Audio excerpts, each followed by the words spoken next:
Welcome back, everyone, to Red Spotlight Entertainment. I'm Alexis Soto, and I'm joined for the first time in 3 million years, which is exactly how old she is. Alexis Moreno is back for the first time after missing out. Evidently, we weren't important enough to her, so she had several other engagements, as seems to be the usual situation here. And because of the amount of time that she has missed, there's plenty of her opinions that she would love to share with us today.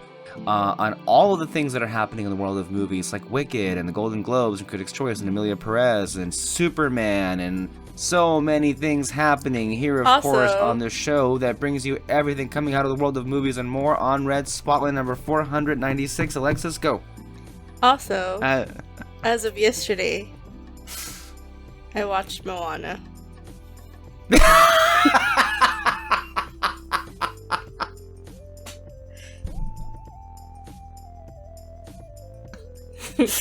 Oh man, okay. If you did, make sure to take the knife out from the back of my back once you're finished with this review. To be fair, I didn't pay for my ticket, so. Okay, so yeah. That's okay. That's gonna be our show today, everybody.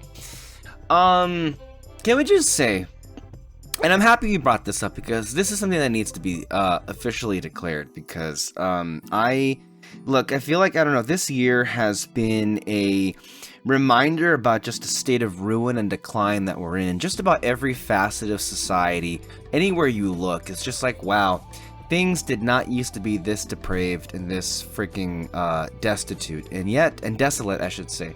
And yet, this is the state that we're increasingly finding ourselves, is that we're having, I think, a lot of things that were pretty good or pretty great, and they're being replaced by something that is just so inferior in just about every single way. And it's really pissing me off. You know, in 2016, we weren't sure about what Moana would be. But I can tell you that we were excited.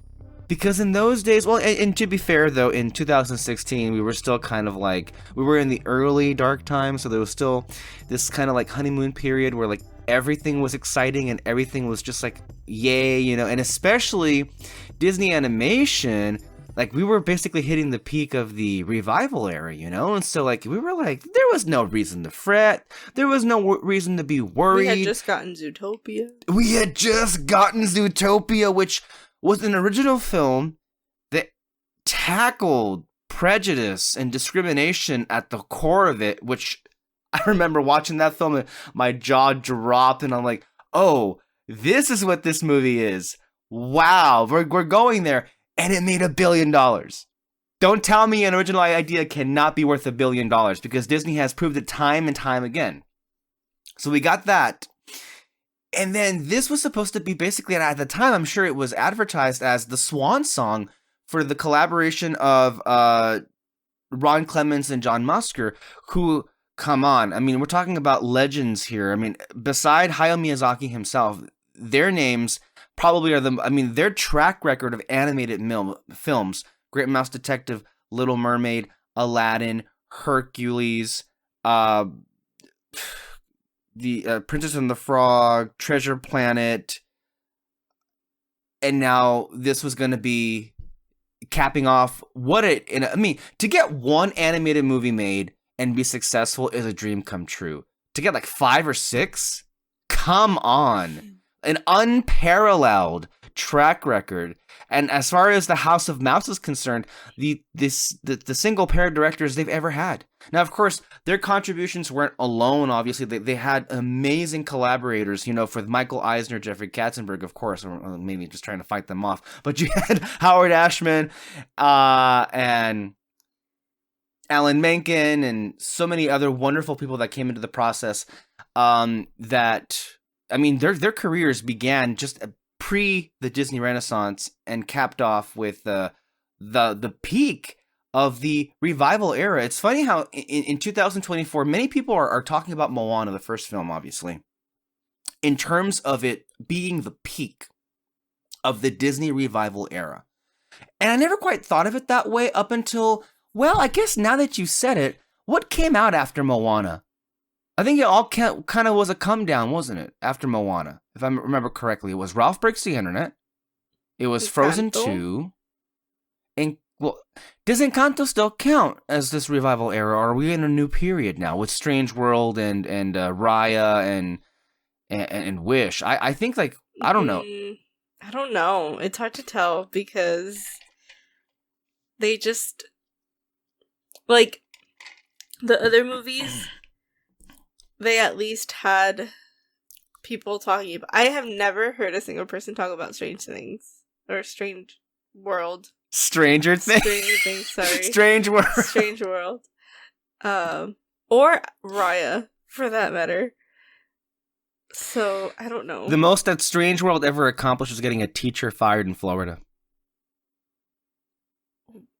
A teacher showed the movie because it featured a gay character, which I think the best thing about Strange World is that it had a major character who was openly like LGBT, like he had a love interest, a boy love interest, and that was pretty fucking seismic for for a Disney animated movie. And then of course it bombs. And then come in all of these freaking culture warriors who are like, it's because of the gays, and that's why it failed, and maybe it wasn't a good movie. Also, Disney knew it wasn't that good because they didn't even market the shit out of it. Yeah, remember, that was a big reason why it failed. Mm-hmm. They were trying to sweep it under the rug. I don't know what the reasons were.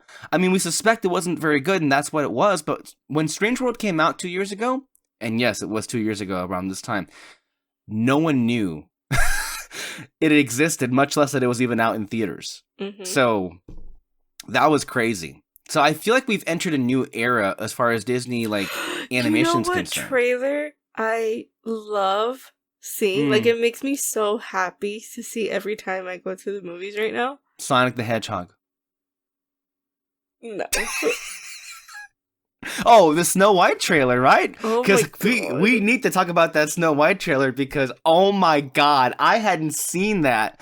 I saw somebody break down the trailer and I'm like, I can't, and you have to understand this, I have been shitting and crapping on Disney live action movies for many, many years now. Again, how is it that we're hitting new lows? How is it that we're hitting... But no, that's not the one I'm talking about. I know. I just wanted to say, oh my god, that was terrible. But go ahead. What was the trailer that makes you feel so good? Elio. Yeah. Yeah, I knew it. Yeah. Choice. It gets me in my feels every Fingers single crossed, time. because, of course, Pixar was saying that Domi Shi, the director and writer of Turning Red, was brought in to help... I don't know if Alfred Molina was replaced or if they just needed extra help. I don't think he was replaced because who knows what the situation is. But I do know that Domi Shi, this is part of the reason why it was delayed a year. Supposedly there were problems behind the scenes because this is a film that we should have already had come out, basically. So Domi Shi, the director and writer of Turning Red, which, interestingly enough, how they consider Turning Red to be a success, and yet when they go talk to a reporter, they're like, no, it was a failure. Did you hear it was a failure? But then when you go to their parks, oh no, it was a success. Look at all this merch we can sell. Look at all this parade floats and these fireworks shows. But we go to a reporter, no, it was a failure. We gotta make sure it's a failure. Okay, do you see how this is? Do you see how this works? What a bunch of lies they're trying to sell just to prop up whatever film is up in theaters now. It's almost as if they wanted the narrative to well, maybe we shouldn't try anymore to make actual movies. Let's just go ahead and just do what we did 20 years ago, but let's just put it in theaters and see what it works. More on that in a bit, I want to say. But Elio, I have such immense hope for. Any original Pixar film, I gotta tell you, thank goodness for the 2010s revival Disney animation era, because if it wasn't for that, I don't know, just generally, this is just me, the original Pixar films, I just far prefer. It's not even a close thing for me. So Pixar is always going to be a studio who I'm going to come back to, and I would hope Elio would be, at least for me anyway, a return to them caring about audiences like me. Because Inside Out 2 wasn't it.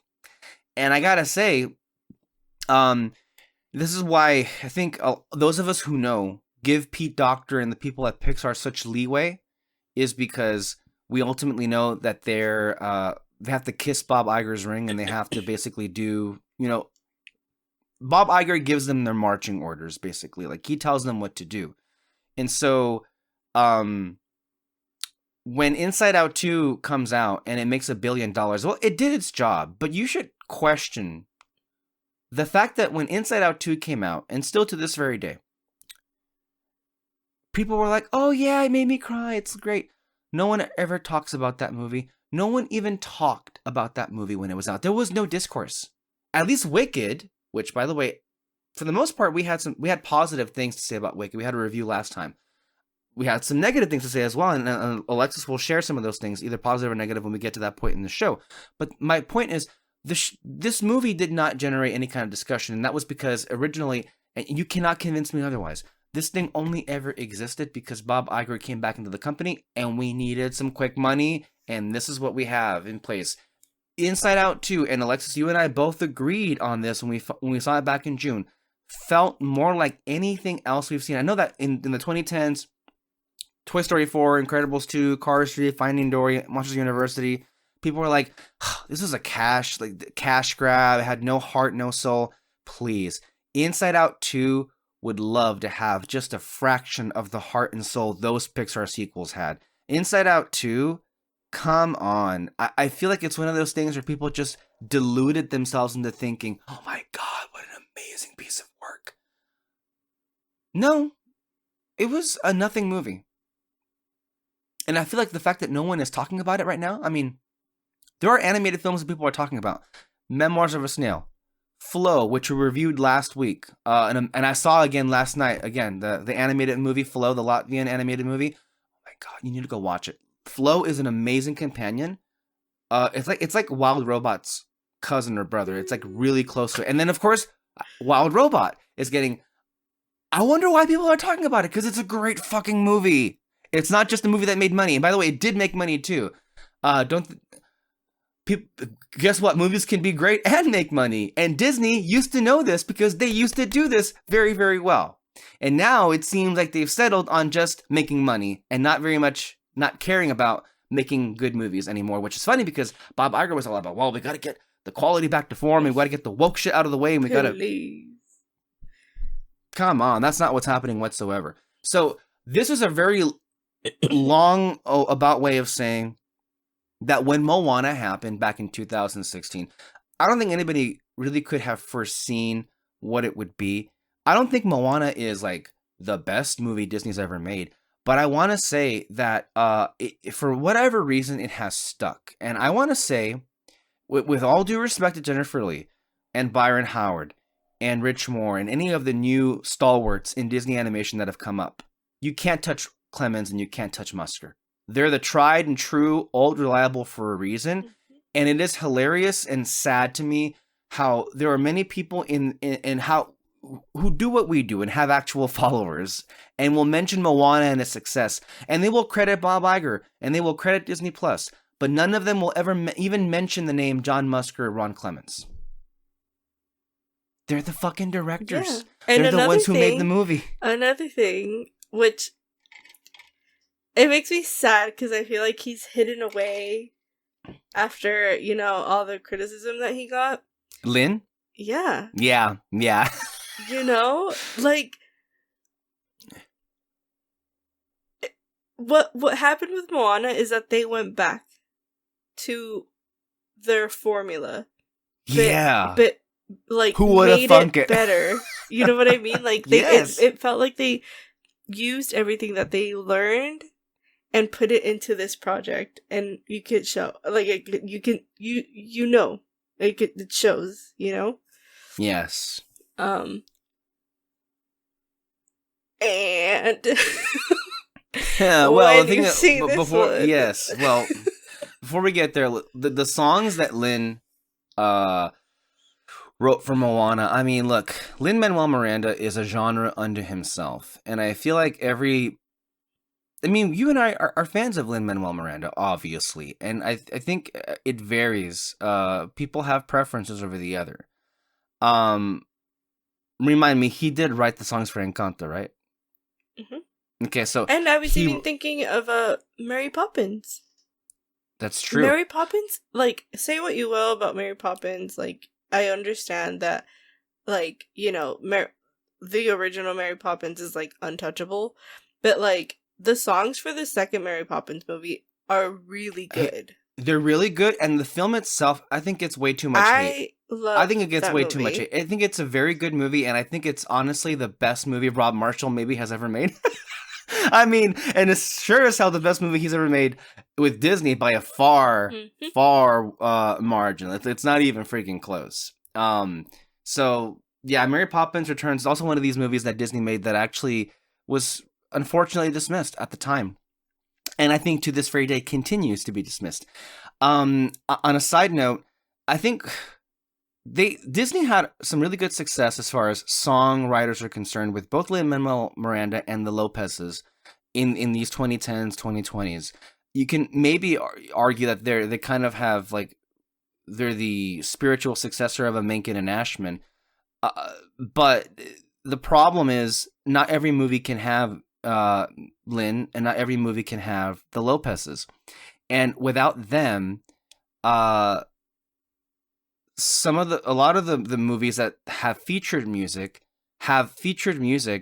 that has been heavily criticized as really trying to ape on Lin's style, but failing so hard at it. Like they're really trying to capture that sound, but they're not even getting anywhere close to it. And I think that was a common critique of Wish. Wish, as a movie to this day I haven't seen, and it is a movie that you and I have heard a lot of criticisms about. And one of the things is how unremarkable it was as far as the songs are concerned. I believe it was supposed to be a musical. And then, of course, with Moana 2, one of the things that people have criticized, of course, were the songs not being up to snuff. It just is remarkable how just 2 to 3 years ago, probably 3 years ago, they had Encanto. How do you fall off so hard and so like this quickly? You had Encanto, which was a cultural phenomenon and had amazing songs, and then you come out these last couple of years and you're just like, you're thinking to yourself, what the fuck? Where did all this go wrong, you know? And then going back to Moana in 2016, I remember watching that movie with Kyle and Peter and walking out and just like, wow. That was, And I think, is, like the first movie we all were like, wow, that was great. Yes. Because I remember like us making that comment or like realizing like, hey. Yeah. And then of course Kyle immediately walks out of the theater singing "What Can I Say Except You're Welcome" or "Shiny," and that went on for like so many years. I know one of the jokes that we had in 2016-17 was like, in comparison to Finding Dory or Zootopia, Moana didn't make as much money at the box office, which true, but look who's laughing now. Because Moana has far more cultural significant resonance than the other, and not that Zootopia doesn't. I mean, but Moana is just like it. Moana is the definition of everyone's idea of a Disney movie, and that's why it hits so well. Moana's a great character. Ali Carvalho is incredible, and hey, The Rock managed to not suck completely at a role, which is he should be commended at doing that as far as his contribution to this film is concerned. And of course the animation itself was unbelievably breathtaking. I believe Zootopia did win animated movie that year, and I understand, and I think it deserved it for its messaging, but it's really interesting to me how there aren't more animation categories, as you were saying, I believe in an earlier conversation, because if in fact the category was best animation in an animated movie, it probably should have been Moana, just for the quality of the animation. Not that Zootopia wasn't great; it was amazing.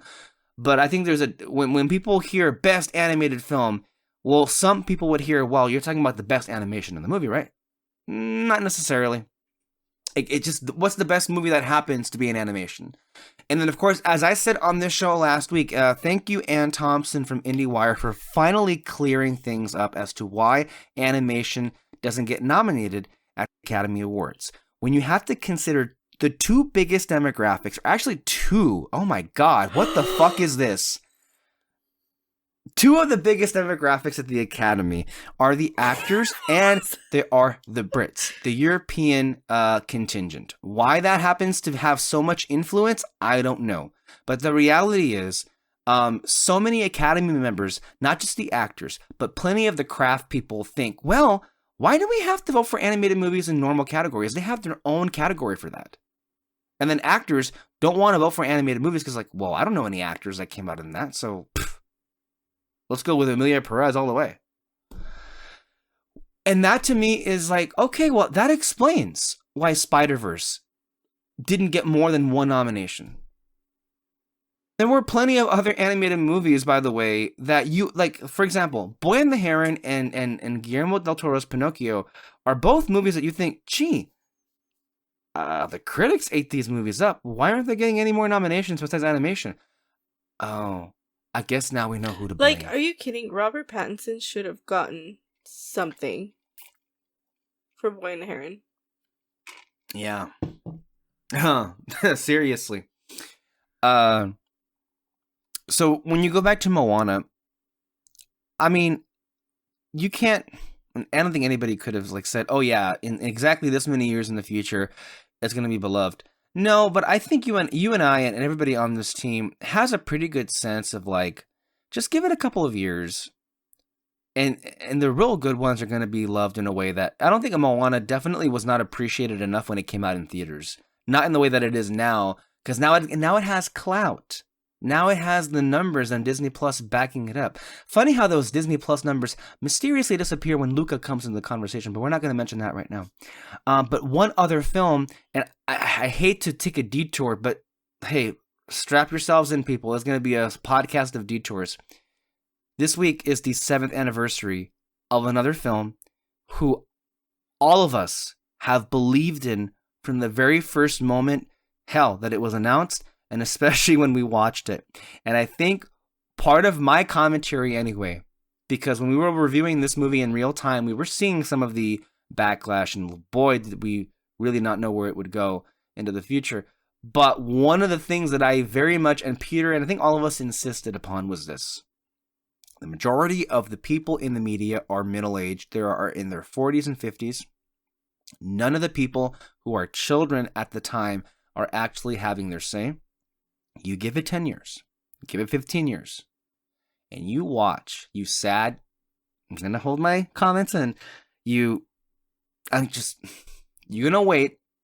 The Last Jedi is going to come roaring back, shove this fist in your face, basically, for all of the asinine, imbecilic, incompetent commentary that has been thrown at that film's way. It perseveres. I saw on Letterboxd today, and this is how you know that the film has been damaged by a lot of the absurd criticisms, not just by the anti-woke mob like Geeks and Gamers, but also from Star Wars fans who, quite frankly, are not the same as film fans. I think it's become quite clear that a lot of Star Wars fans have no understanding of cinema or storytelling. They would rather it all be a video game. And hey, that's fine. Just be honest with yourself. That's what you want, right? But this is how you can tell that the lack of conversation being had on the movie, because so many people don't want to acknowledge it because of all the hideous monsters that come out and attack your comment section just because you mentioned that film or you said something positive about it. I saw on Letterboxd it's got a 3.0.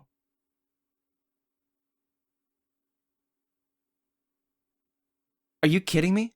By the way, most films are from 3.5 and up, like 4.0, like around right there. That's like the sweet spot. But 3.0, I'm like, you're supposed to be the film fans. If you're on Letterboxd, you're supposed to know a thing or two about movies. And this is what...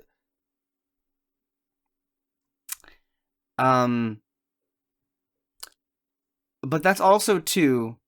I think The Last Jedi and Moana have a lot of things in common as far as Disney continuously learning the wrong lessons from successes. The Last Jedi and Moana were smashing successes, you know? And in the future installments of either, in the case of the franchise with Star Wars, or in case of the studio and animation with Moana, and then going forward, it feels a lot like a lot of things just went wrong, you know? Um,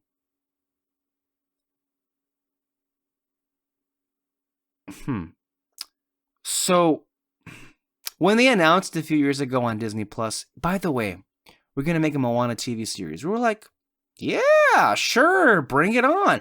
There's no reason why we can't have animated series of all of the films that you've done. Why? Because that has proven to be successful in the past. Lest we forget, Timon and Pumbaa had their own TV show back in the day. Lilo and Stitch the series. I'm sure there were even animated series of, like, there was a Little Mermaid animated series, there was an Aladdin animated series, there was, I think, a Hercules animated series. Like, there was plenty more that they were planning on. Like, they were planning an Atlantis animated series, and of course, unfortunately, the film bombed, so they repackaged the 3 episodes and they made it Atlantis 2. But therein lies the formula. Because what happened earlier this year, on an earnings call of all places, Bob Iger announced to investors and the world subsequently that a new film would be out in theaters this year, just in time for Thanksgiving, and it was Moana 2.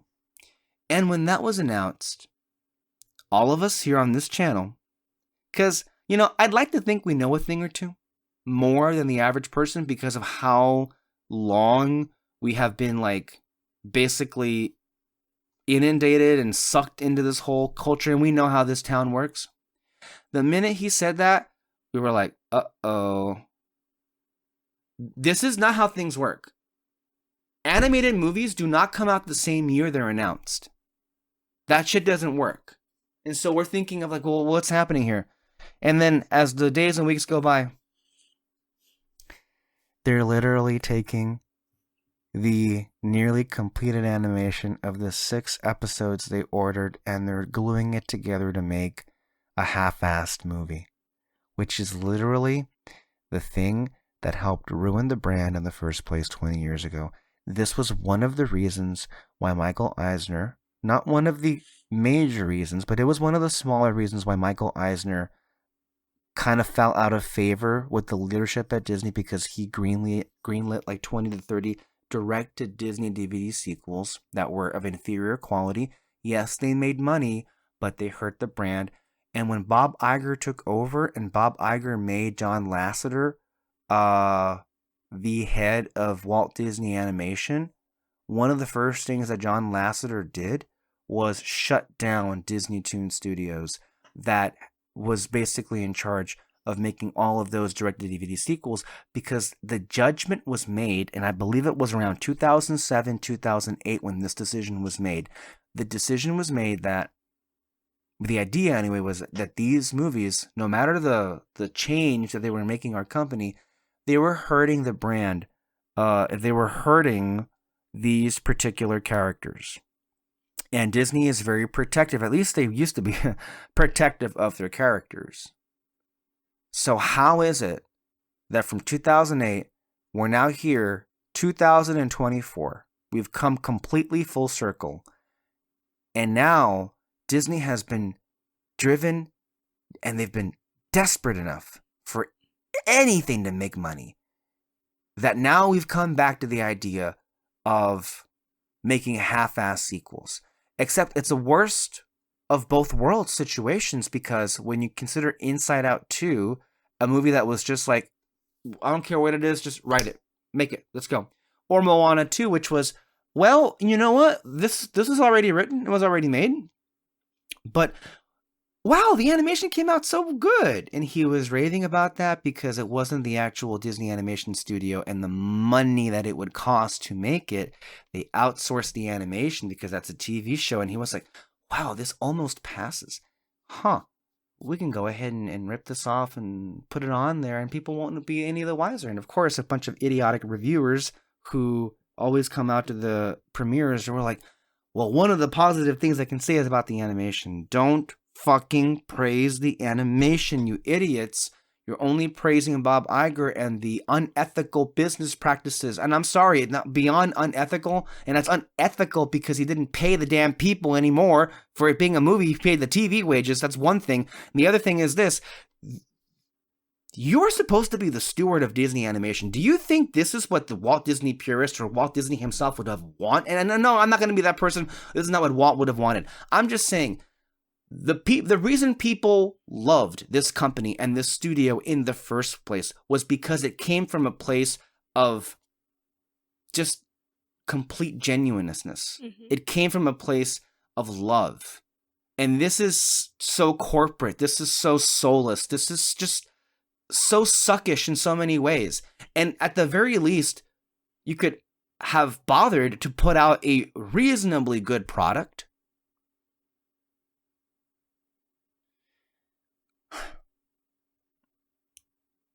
When 4 years ago, around this time, we were all like, yeah, Disney's going to go downhill this decade.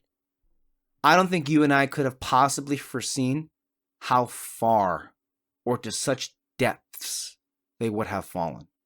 And yeah, good for you guys. You made all the money. And I just saw, I saw a tweet yesterday. Funny how Moana 2 is making all this money and yet no one's talking about the movie. It's almost as if it wasn't generated to have a conversation in the first place. And it only ever existed to make money. Alexis. Sorry, I've been having a sermon over here. Go ahead. Say what you want to say. Yeah. I mean, I agree with everything. I didn't want to see it. I only went because somebody had asked me to go, and again, I didn't buy my ticket, nor would I have bought my ticket, because yeah, just the fact that, they outsourced the team when they're an animation studio, whatever. But it sucks because you can see what they were going for, and the story, if they would have done the entire thing, would have been so good. As a show. Because that's what it was supposed to be. And that's how it was written. I did cry, But, once you, are done and you're, you go back and think about it, it's missing so much. And it sucks because, again, I think that the story that they were going for, it somewhat landed, but, that it would have been so much better if we got the full story. Right, and I feel look, Moana 2... I don't mean to say that it was terrible or god-awful. I think what it represents is terrible and god-awful, to be clear about that. And I'm not saying to you, I'm just saying to the audience at home who are listening, it's well, I've been so against it because I can't get over the thought of supporting Disney in any of what this stands for or represents. But because it was written as a show, there were elements that were going to work very well. And if it had been completed to term, as was the intent, it probably would have been a far more well-received story. But the reality is, because it was made for Disney Plus, the kids would have watched it, but we would not. I think still we probably wouldn't have a discussion about it either way. Because Disney Plus itself has proven to be a failure, hasn't it? That's the other thing. It's hey, Disney Plus has kind of been a drag. And whose idea was that? Whose infernal idea was it to dump this much money into a streaming service that was only going to cost and ruin so much when we had it all? When Netflix and all the studios got along together? Boy, wasn't that the best era didn't that work out for everybody involved? Just have one streaming service hub where everybody would be able to benefit from the fact that everybody had a Netflix account. And then, of course, comes along Bob Iger. And not only does he devastate his own company doing so, he bamboozles the entirety of the other distributors into thinking, gee, I guess there's some money to be made in this streaming model. Let's go ahead and do it. And then it turns out that's not what happened. And in the process, so many real people that work in this industry were just completely destroyed, alongside so many potential industries and businesses. Like the movie theaters have not been the same because of streaming. Thank you, Bob Iger. Bob Iger is somebody, again, you ask us 10 years ago, we would have been like, wow, what a revolutionary. And I'm being serious. I think you and I would have been like in love with the man, like what he's been able to do with Disney and the success and the success and the success. Where did it lead to? Where are we right now? When you look back at all of the decisions he made, you start to wonder, did he just get lucky? And why did we give him so much credit for just buying things and not give more credit to the people who were actually creating things? And then when you look back at Disney Plus, disastrous decision. Buying Fox, disastrous decision, aside from Avatar, which did make a lot of money. And to be fair, what Disney has allowed to exist as far as Alien and Predator, they have been moderately successful, that's fine. But on the whole, it's been a disastrous decision for the filmmaking industry. And then, of course, Bob Chapek. Unleashing Bob Chapek. And maybe some of that would be forgiven if he had come back and maybe taken a different approach. Maybe not double down, but just like forge a new path of creativity. But instead, he's just doubling down. And, 2 years ago, a year ago, I was like, this isn't going to work. Now I'm like, oh my God, it's working. Oh my God, it's working. It worked. And people don't care. And it makes me feel, like I've been saying, like somebody should just come, break into my room, and suffocate me with a pillow. Because I'm like, well, if this is all it's going to be, what the hell is the point? If this is what people are going to accept, what the hell are we doing here? I'm sorry, Alexis. Please continue on the elements of Moana 2 in quotation marks that you enjoyed, and criticisms that you have of the story. Before I let you in, the thing that I saw was that post-credit scene made me want to rip the skin off of my face. This was literally another example of the MCU-fication of everything going on. They literally said to themselves, can we make a Moana, Maui, Thanos, and let's just have a purple color scheme in the background, and let's just literally have it at the end of the film, and let's just have him tease, oh, we're just going to get started. Literally, it's the post-credit scene of Age of Ultron, but just slap Moana on top of it.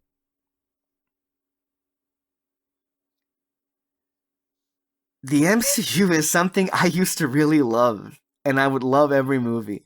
And now I'm thinking, oh my God, this was a fucking curse. It has ruined everything, and it has broken everybody's minds, and I feel like I am going crazy. I can't. I'm sorry. Go ahead. That was so funny.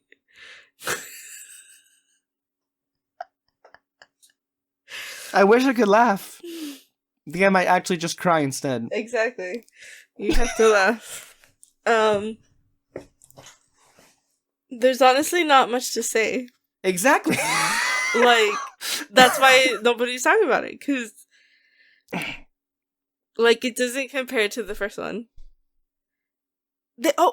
They even changed Christopher Jackson? They did? And he has a full song? But, yeah, no. Wasn't it? No. How would you compare it to the other disappointment of the year, Inside Out 2? Oh, Inside Out was worse. No, Inside Out was... I can't. Yeah. This one at least had some enjoyable things. I mean, the first 2 songs were okay, but no. And like I said, I guess like the idea of the story that they were going for was good, but like that's all that it kind of is. Mm-hmm. You know? Like there is no, I can't even say that there's like conflict because you don't, it's just no. Like there's parts missing. Like I don't even know what to say. Wow. This might be like the first review where a person has literally been stumped on what to even say. And I totally get you though. I mean, that's what it seemed like.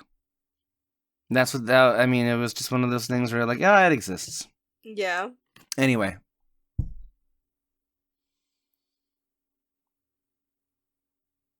That's why it makes me angry. That's why the whole existence of it and the success of it makes me very, very angry. Also, we never talked about, I don't think really addressed it completely. Jennifer Lee basically being demoted to only being in charge of Frozen. But I just feel like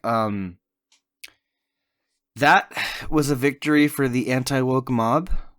Being able to get a woman out of power in Hollywood, yay them, right? That's what they want, right? That's their real agenda. You know what? Like they're the ones who are like, get politics out of movies. Meanwhile, let me go ahead and have my politics influence the way in which movies are made. How is that any fucking different or any better? You're literally getting people fired. By the way, conservatives, you're pro cancel culture. That's cancel culture right there. You were able to convince a bunch of people, oh, Disney movies are not doing good anymore because a woman is running it and she's making the messages woke. Jennifer Lee, by the way, was installed at the top of the studio because her predecessor was accused of sexual impropriety. Not just that, but he was apparently accused of all kinds of abuse. In fairness, it wasn't just sexual; it was a whole bunch of abuse. So just to give John Lasseter his due, because he deserves it. So he was fired, and that left the vacuum. Because John Lasseter wasn't just in charge of one studio; he was in charge of 2. So Disney had to come up with people who were, okay, well, we need some people to just hold down the fort in the meantime. So they came up with Pete Docter and they came up with Jennifer Lee. Okay. Jennifer Lee, okay, under her belt, what has been released? Ralph Breaks the Internet, Frozen 2, Raya and the Last Dragon, Encanto, Strange World, Wish, and that was it because after Wish, which I guess she took the fall because that was her idea, and so I guess fuck her for having an idea, right? So that's basically what happened. Wish bombed so hard that you're like, well, you came up with the idea and you got what you wanted, so I guess we gotta fire you. We gotta put you down a peg. Anyway, that's such a I know. weird situation to be in. Like I mean, aside from what you're like saying, right, which I agree with, like you get fired because of something that you like imagine. I don't know. That's just like, that's insane. Like being an artist and like working in in like an artistic field and having that happen, oh my god, that's insane. Yeah, it feels very vindictive. I mean, this also happened at the same time that Angus MacLane, I believe, was fired because of how bad Lightyear bombed. Although I'm not mad about that. I mean, that was a stupid idea to begin with. To be fair, though, he shouldn't have been the only one to have been fired. That whole team should have been fired practically. But the point that I'm making with Jennifer Lee is that she never really had the opportunity to, like, I don't know, I guess forge her path. I guess the projects. I can't even tell you, like, what were the last couple of things that lasted or greenlit, because a lot of things were already done or in motion when he was fired. I would think maybe beginning with Raya and going forward, those are projects that she signed off on, I assume. But at the same time, it's like, well, why is Jennifer Lee getting all this hate? Oh, because she's a woman, right? Because, oh yeah, Strange World, Encanto, and Raya and Wish didn't make any money. 2 of those was during the pandemic, and the other 2 weren't even marketed, and they weren't very good, so there's that. But then you go across the street to Pixar, and what have they produced? Pre-Inside Out 2. Well, there were 3 very good films that weren't even given theatrical releases.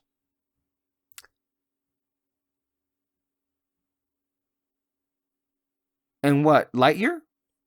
And Oh, yeah, Onward? Lightyear. Onward, technically, yes. But that's also COVID, so I don't know how much that counts.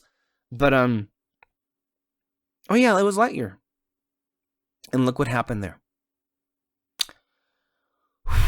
So, I'm not necessarily saying Pete Docter should be fired. I don't think he should.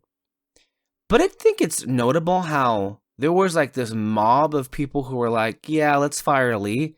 But crickets when it came to going over and saying we should fire Docter. Mm-hmm. Misogyny is a very real thing, people. And if you try and convince yourself that that is not the case, you're not living in reality. Because one of the things that we talked about, and I'm not sure if you've kept up with any of our podcasts lately, Alexis, but last week, as we were trying to move from one movie to the next, we kind of had a tangent breakout because a lot of things just kind of like, okay, this is just dumb. And we needed to talk about it. Like the whole thing with Rachel Zegler. Like Variety having that headline out there that, oh, Snow White might be in trouble, and here's a potential reason: Rachel Zegler's social media controversies. Somebody also to like say that and not say anything about The other person? The other, I mean, her co-star is... That's insane. But somebody wrote a comment on the poster and said, it's so funny to me that even in this poster, you could tell that she can't act with Gal Gadot. I'm dead.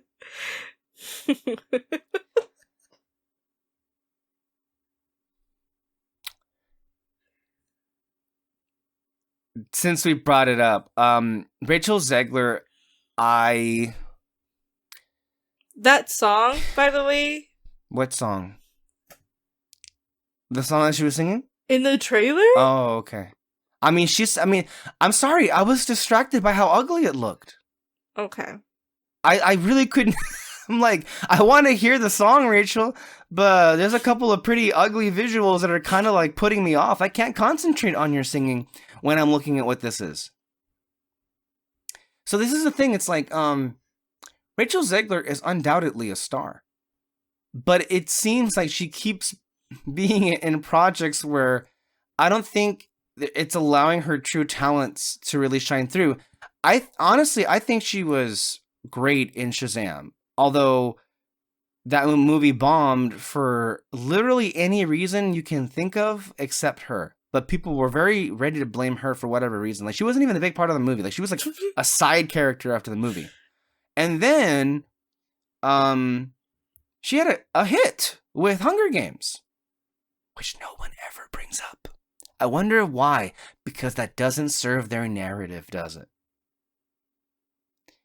And the thing that's, and also what Rachel Zegler was saying, and we talked about this earlier this year when we did our commentary for The Little Mermaid. I don't know. I thought that Halle Bailey's comments were far more tone deaf with Little Mermaid than Rachel Zegler's were about Snow White. I mean, I can't even remember what the comments were, but I just feel Rachel Zegler was just trying to say, like, look, this movie never really called my attention because of this, this, and this. And I think that's fair because that's having an opinion. That's just having an opinion.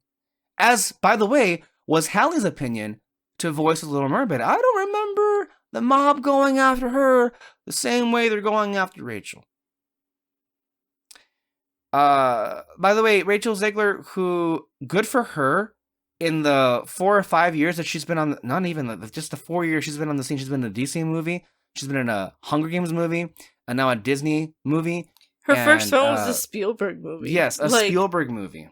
What? Which won her, in her first acting role, a Golden Globe Award. And this is what she gets for that.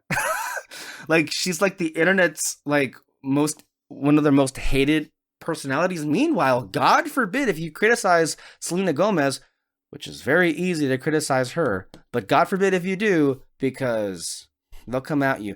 There was this person, I don't know who said it, but like it was hilarious to me. They were saying that, Selena Gomez is noteworthy because she's not particularly good at any of the things that she does. And I was like, I've always liked Selena Gomez only because of the history with Wizards. Mm-hmm. And I liked her personality, and I think she's a good person. Maybe not a good person, but I don't know. She's always, I don't know, been like whatever to me, but I've never had any reason to like feel negatively towards her. I think her music's whatever. I think her acting's whatever, but it's not offensive, It's just like she's just a person who happens to be successful in this business, and oh, good for her. Mm-hmm. Why are And however, I think there's legitimate things to criticize about her involvement in Amelia Perez and her performance, because that's art. Criticism is a natural part of it. But God forbid the Selena stands and the pop stands. And again, maybe it's just the pop music stands that are infecting this space. I don't know, dude. With Ariana also, yeah. I'm not saying it's only that, because I think also some of the Arianators are kind of infecting the Wicked discourse too, because they're like, there were some people this week who were like, oh my God, you guys are going on and on about the lighting in Wicked. And then they bring out this tweet of like some of the lighting in Dune 2 and think that it's equivalent on any level. And all the people are like dragging them in the comments saying, really? This is your argument? You're going to say that Wicked is on the level of Dune? I did see that. That's crazy. So, also, I don't even know why the hell no one's even saying a single bad thing about Ariana Grande in Wicked. I think most of the positive things have been about her. So like I don't even know what's happening here. But you were gonna say? About all of this discourse. No, yeah. The stands coming into. I think you were saying about Selena Gomez, about Amelia Perez. Yeah, no, I mean it's really bad because I feel like it also just like it comes into like this thing of people are like now scared to talk about things, and it's just like, dude, no, I don't know, but that like Selena Gomez thing is crazy because I'm sorry, but that's so bad. Like, let's just go ahead and get into it. Be serious, Alexis, dude. Can I just say one thing though? Before we get into the negativity, let's just point out something positive. Later on in the show, we'll get into the Golden Globe Awards. But I think it makes one, I don't know if proud is the right word. Maybe it is. But there's a sense of pride in the fact that in one Golden Globe ceremony, you had nominations for Selena Gomez, Ariana Grande, and Miley Cyrus. Yeah. And I'm like, I know it's been the running gag for like decades now that people who come out of Nickelodeon and Disney can't act or have no talent. Those of us who know better weren't at all surprised by Ariana's comedic timing in Wicked. Why? Because we've seen it before. Nor were we at all surprised by the talent. Especially, I mean, Miley, I think, wrote a song for a movie and she got nominated for that one. And then Selena, well, that one's a bit controversial because I don't know about Amelia Perez. But just to give them their credit, these are people who have been working in this business since they were teenagers. Yeah. And I think it's pretty seismic for them to be acknowledged by the industry at this level. So, personally, good for them. Mm-hmm. Good for them, honestly.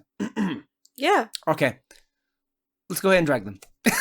Let's go ahead and Selena with. By the way, I still don't really know what Amelia Perez is. I know it's a musical. I hear it's a weird concept. That's like another thing. We haven't watched the movie. Yeah, but it got, and this is the thing, 10 nominations. That's insane. From the Critics' Choice Awards. And you 10 nominations from the Golden Globe Awards. Amelia Perez today is now the most nominated movie in the history of the 80 plus years of the Golden Globe Awards. I remember when this movie premiered. I think it premiered at wasn't it the Cannes Film Festival? Either Cannes or Venice, one of those two, or maybe even Toronto. I can't tell you the truth. I'll look it up. People were asking, not like these big critics, just people that went to go watch the movie, about this movie. And they literally said, I wasn't too excited about it. Or, it was okay.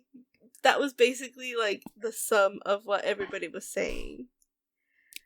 Let me just read this real quick, Alexis, so I can... Okay, so the film premiered on May 18th at the Cannes Film Festival. It won the jury prize. And its female ensemble collectively won the Best Actress award. It became the second most nominated film in Golden Globe's history with 10 nominations, to be clear about that. Gascon became the first trans woman to ever be nominated at the Golden Globes for that category, which very good for her. Additionally, it has already been named in the top 10 films by the American Film Institute. It was also selected as the official entry for France for the International Feature Film category for the Academy Awards. It is described here as a musical crime comedy. The film stars Zoe Saldana, Carlos Sofia Gascon, Selena Gomez, and others, and is about a feared cartel leader who enlists a lawyer. I think I'm having a stroke. To help her disappear and achieve her dream of transition.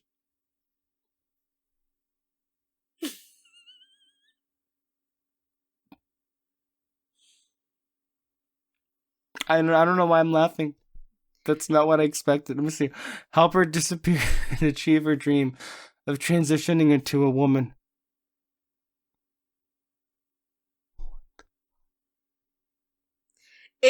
What you said something last week when we were talking about this that I feel like sums up what, again, haven't seen this movie, but it's kind of, people that I somewhat trust and have or I feel see the movies the same way I do. Uh-huh. Where it's if somebody took this idea and continued it. So it I don't know how to. You said the perfect word last week. Me? Uh-huh. I said this, or I sent something that said this. No, you said it. That it was just this fantilized What was the context of me saying this comment? What were we talking about? This movie? Yeah. Oh my god.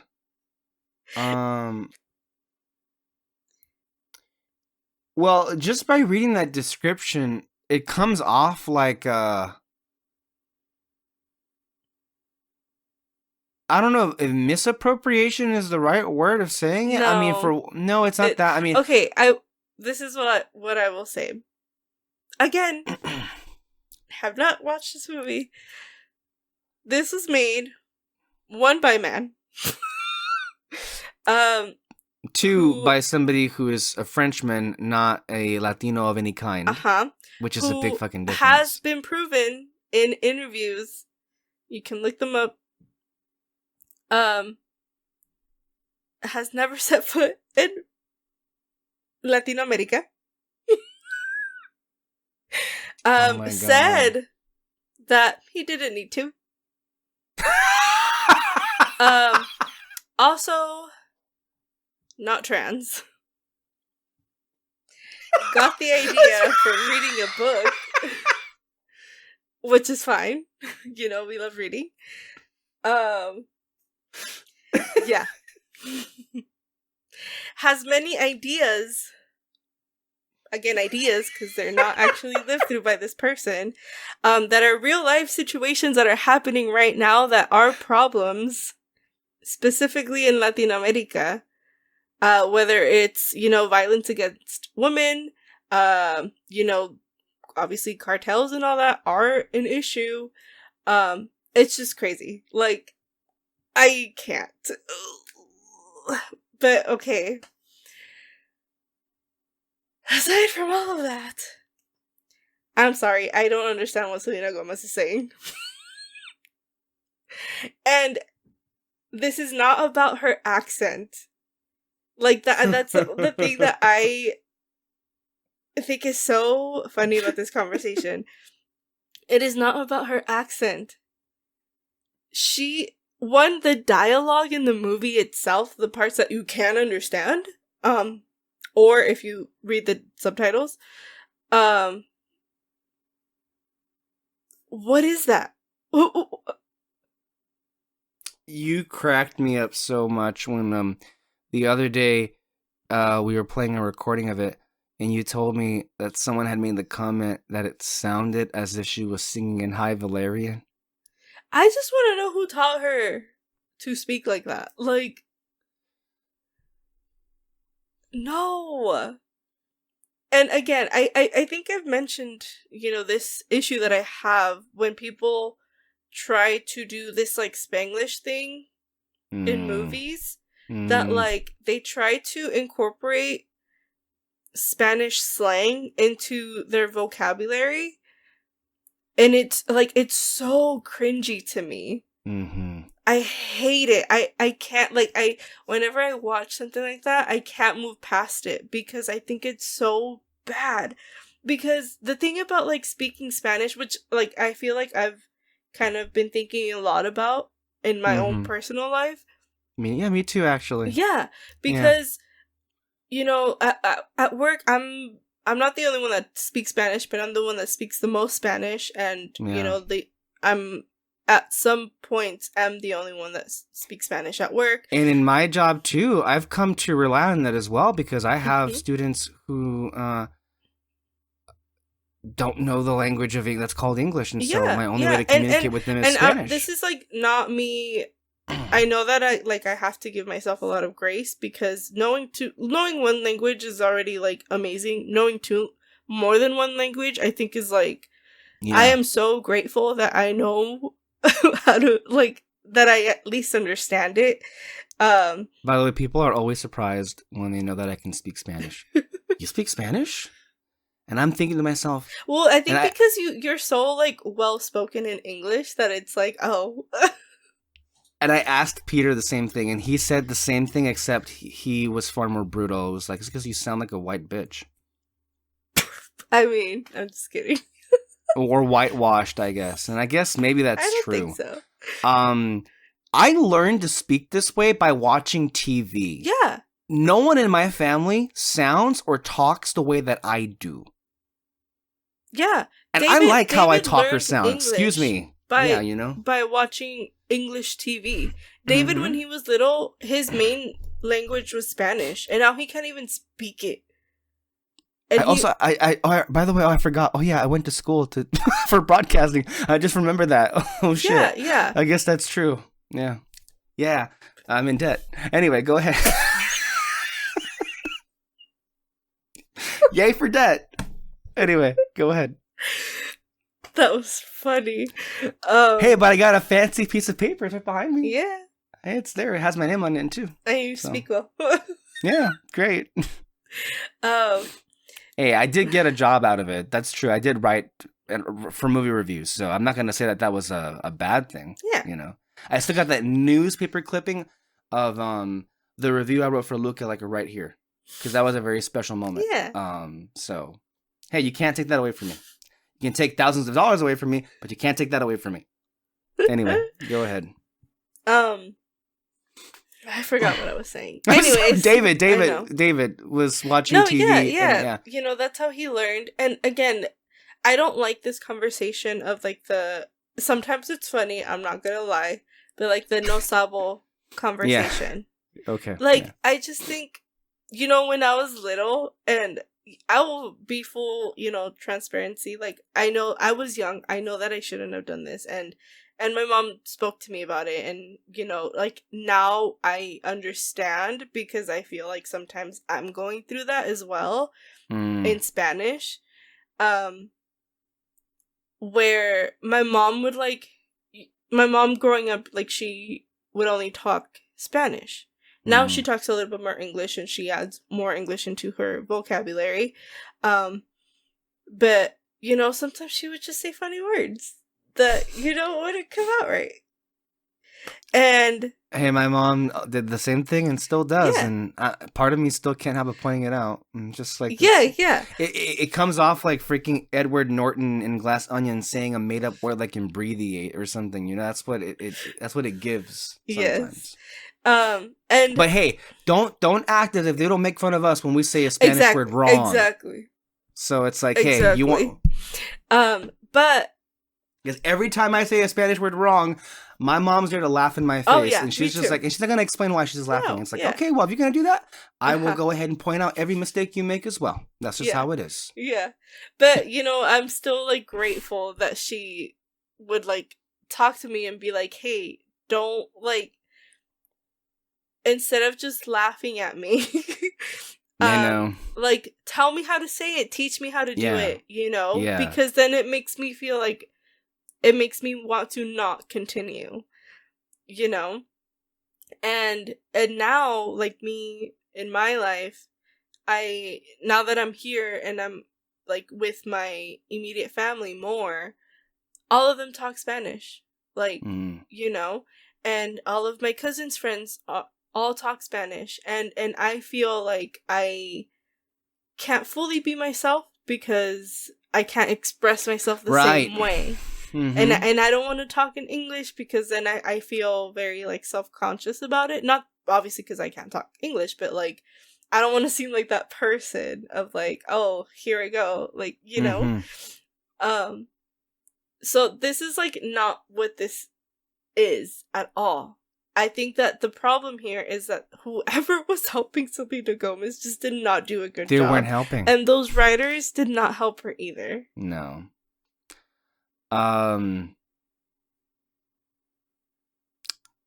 Just based on what we've heard, it sounded quite bad. And people who are not Spanish or Mexican or Hispanic of any kind don't and will not appreciate the pride that comes within that community of people. And anytime you have anyone outside the community come in and do something as far as to connect with us, especially with the language, you'll never win a group of people over more than showing off that you know their language and you can do it well. And also one more thing. Yes. When that movie premiered, the first thing Selena Gomez said was, I'm grateful you all love the movie, but I'm gonna say something about myself and my performance. I wish I would have done better in the way that I was speaking. So that's why I like her. I think she keeps it real as best as she can, you know? And rare it is for an artist to say, I could have done a better job, you know? And good for her for for not letting it affect her too much. Which is why I think it might have stung when Eugenio Derbez was not really holding back. And to his fairness, though, it's not so much about him, but more so I think what he represents is something true, which is Hispanic audiences are not as forgiving as even he when it comes to people not utilizing Spanish the way that it should sound like. Yeah. And so, hey, I think Eugenio was just doing what most Hispanic audiences would do, which was tear her performance to shreds. Let's be real. I mean, that's what they do. God, you'll never find a more vicious audience or judgmental audience sometimes than a Hispanic audience.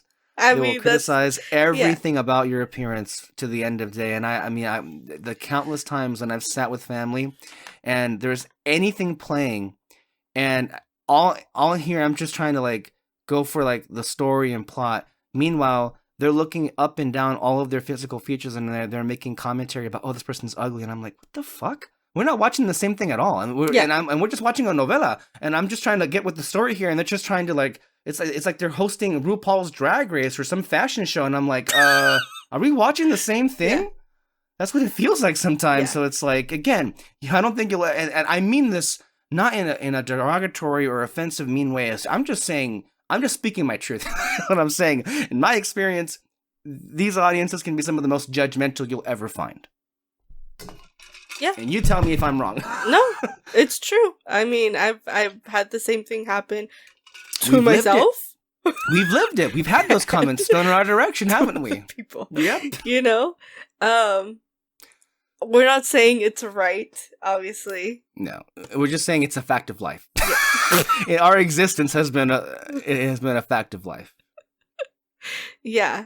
And by the way, I don't know if I've ever mentioned on this show here before. You made me think of something. I think it was earlier this year. I think it was. I have like maybe one cousin in my immediate family who has also graduated college. And she graduated this year, I think, or last year. Yeah, it was this year. But I'm thinking if maybe I had this discussion this year or last summer. I can't recall. The point is, we were in our family. We were all gathered. And her and I, we were having a really good, like, a normal conversation. And we were just talking how we normally speak about how things are like at her college. She went to UCLA. Meanwhile, her dad is listening. And he's just cracking himself up because, like, he was saying that, my gosh, you two sound so well educated. Aww. And the rest of us sound like we're in the body or something. Like, and I'm like, I don't think he didn't mean it in a mean way, but I'm just like, but her and I were just like, we're just talking how we normally talk. Like, we're not trying, you know? Yeah. And my thing is like, look, I try the very best I can to just use normal words and normal language because I never want to go out of my way in making anyone feel lesser or inferior because, and this is coming from somebody who I have been told by friends and acquaintances throughout the years that sometimes in very early interactions, they would get the wrong impression of me as somebody who was, you know, high and mighty and kind of judgmental and kind of like, I don't know. I feel like sometimes the initial impression people get off of me just by looking at me is like, oh, like this guy must be a sangron or a, you know, just, you know, a very serious person. And I can be. I'm not saying that's wrong entirely, but like people who have come to know me, well, I don't know. I'm going to delve more into my personal life, but you know, this past week I had the joy of going to the theater and watching an older film once again. It's a Wonderful Life. And the ending of the film, one of the most moving endings ever. But the last thing that the angel Clarence writes to Bailey is, no man is a failure. Or I guess like no man who has friends is a failure. Mm-hmm. And boy, do I wish more people would remember that. And it was very important for me because last week was a very strange week because it was the end of my time with a group of students and coworkers who I'd been working with since August. It was time for me to go. and that was obviously like a lot of like I was showered with gifts, literally, which I didn't want anything, and then they were such the embraces that people had and saying goodbye. And then the following day, I returned to my old stomping ground of my older coworkers and older group of students, and the way that they would just come up to me and embrace me and hug me and like look at me like, "Where have you been? We've missed you." And it was a very important week in my life that it made me feel like, you know, my life kind of matters to some of these people. It has made something of a difference, and that's why I do what I do. And so, it's just a reminder that first impressions aren't everything. I know for a lot of people they are, but uh, yeah, I just wanted to mention that because it was kind of a big deal for me. Because it has gotten to me over the years that I have a sort of resting bitch face syndrome, and I'm like, I don't like the idea of people thinking that I'm some kind of asshole or jackass or a mean person, and I don't ever try to be that way. And so I bring this up as evidence to show the rest of you that I'm not that way. So again, this goes back to a petty thing, which is quite true to form. Anyway, you were saying? I guess we took a detour upon a detour as always. It's okay. But yeah, Emilia Perez, it just sounds very strange. I think you and I come at it from thinking like, I don't know if this is really gonna be something that we enjoy, and this probably is gonna be something that we have some negative things to say about, and the fact that it's been this nominated Yeah. already and people are loving it. It's won awards, and we're like, what the fuck? And the idea that it could be like one of the first musicals in a long time to be nominated for screenplay at the Academy Awards when Tony Kushner couldn't get in for doing the screenplay for West Side Story a few years ago. And the justification for it not being in was because it was a musical. Now all of a sudden, that doesn't seem to be a barrier, now does it? Funny how things work out. Speaking of another musical. Oh yeah, this one we did see. You haven't had a chance to say anything about it, and I think it's been almost a month since we saw it. Jesus, I've seen it twice. I've seen it 3 times. I love the music. I love the performances. But every time I see it, it's getting a little bit harder to look at. So this one is truly kind of a mixed bag because the songs and the performances, and I like the story. It's like really, it's here, but then the visuals are like here. It's a strange one. It's a strange one. David liked it.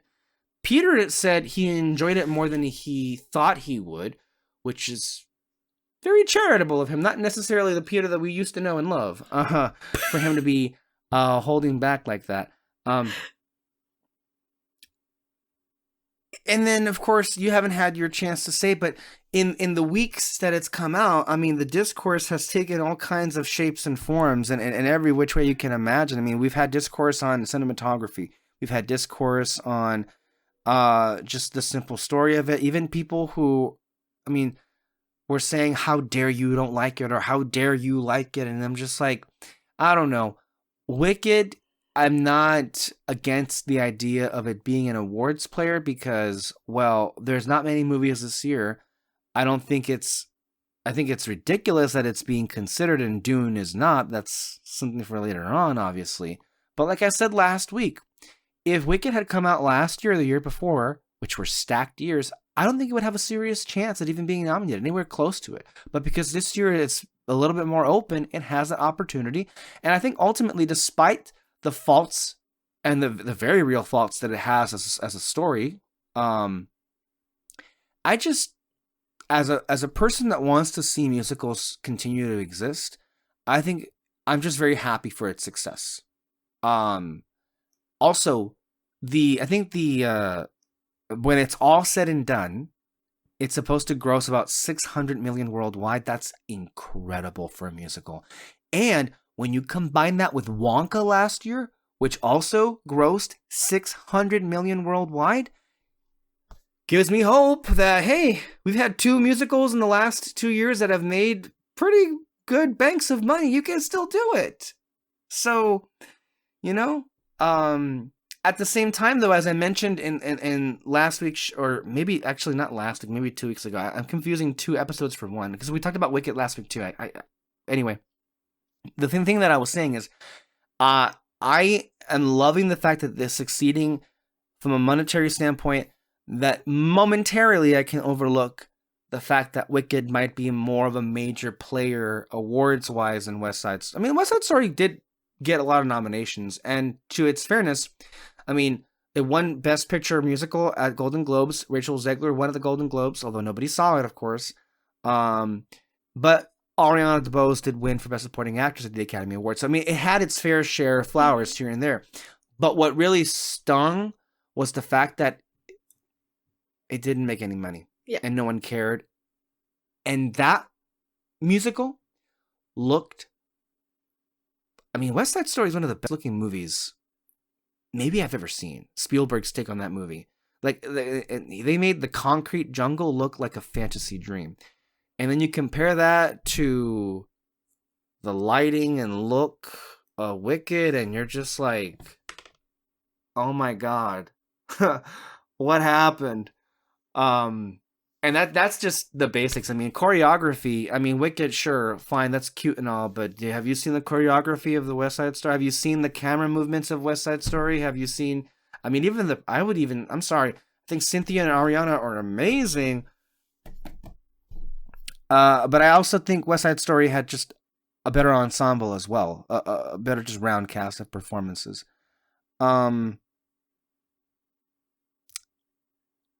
Can I just ask one quick question? I love Mike Feist, but do you think it was a missed opportunity not to cast Tom Holland in Challengers?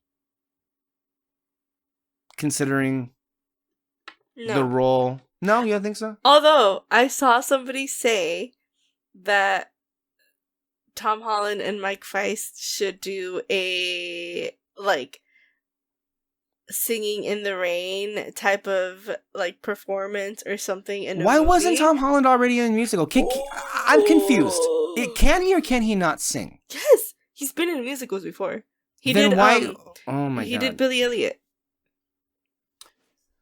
in Broadway. He just did. Well, it was a play. I guess it wasn't a musical. Do you think, Mel? I gotta tell you. I mean, it sucks. But, I mean, he would have been a good candidate instead of Ansel Elgort, because people hate him being in West Side Story. And this is no offense to Tom Holland, but he's not tall enough to be on this ride. But I think that's what happened. I think that's what probably eliminated him. Yeah. I wonder if that was part of why he wasn't getting a lot of roles for a couple of years there. I hope not. That's pretty fucked up. Because you're short? If that was the case. Maybe. Because he is. Anyway, that was just a brief aside, but I guess pulling it back to Wicked. Where do you want to start?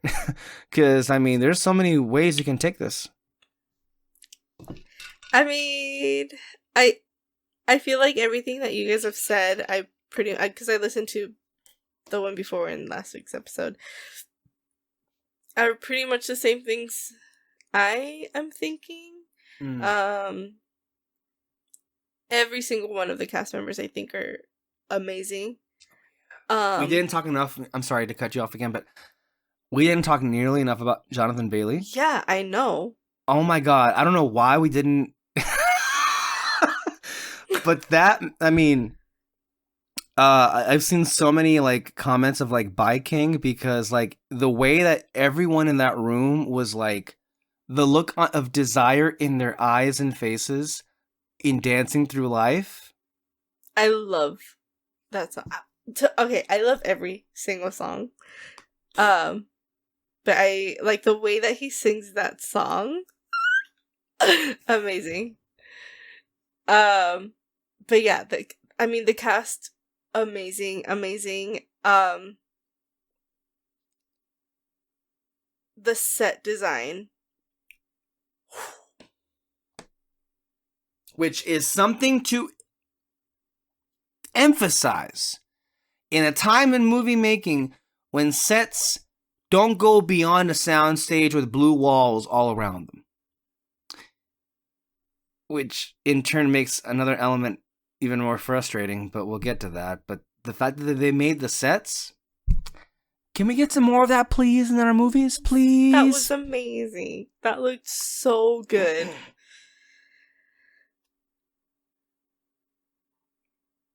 Oh, the costumes. Yeah. We need to know the costumes.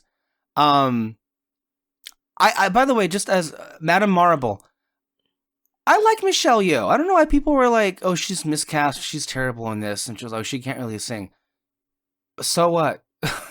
I thought she was perfectly fine in the role, and her costumes. Everybody, costumes. Ariana's like, every costume in this movie is just like, you gotta be winning costume design, right? Like that's your given award, right? They like, have to. That was incredible. Even that cloak that at Galinda, the end? yes, even that was. Yeah. Come on. I mean, all of it. But yeah, I can't get past.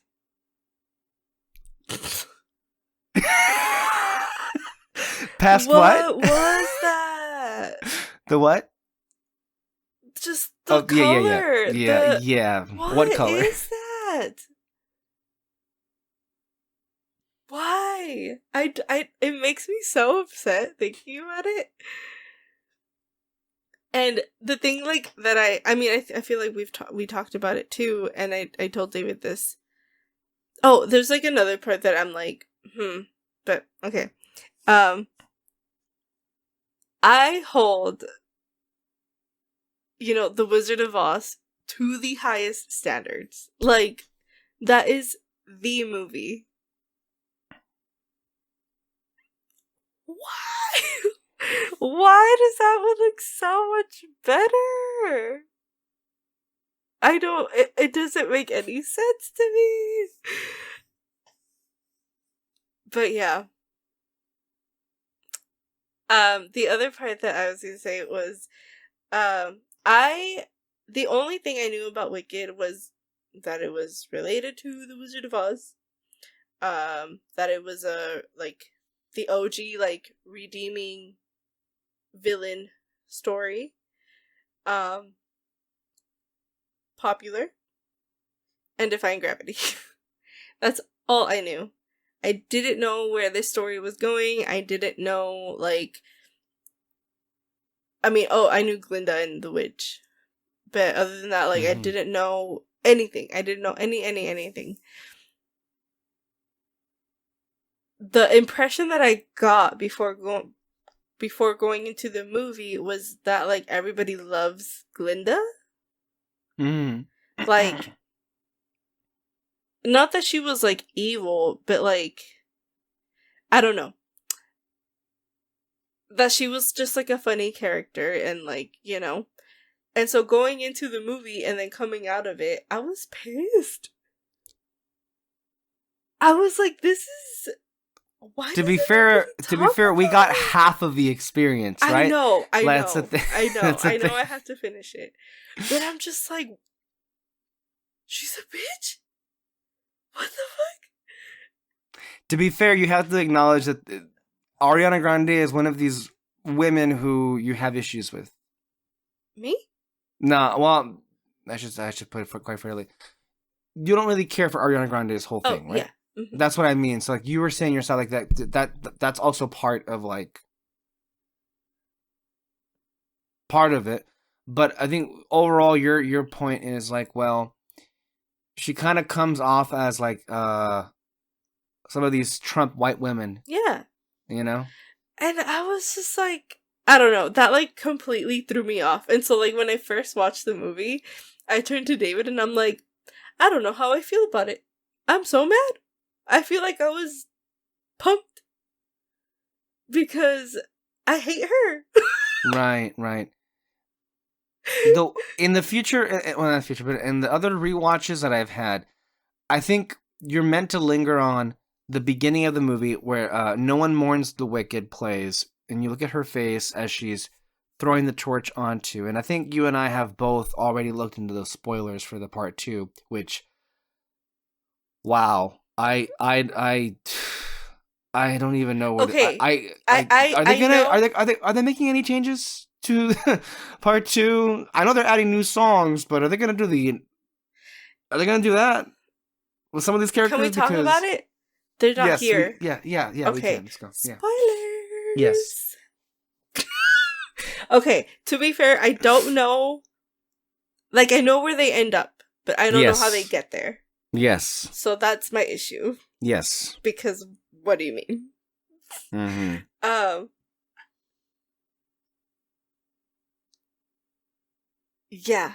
I'm not too excited about the second part. I know. I'm kind of like, are we sure we want to do this? And if we're gonna do this, can we make some changes to it? Because the idea of like Prince Fiero becoming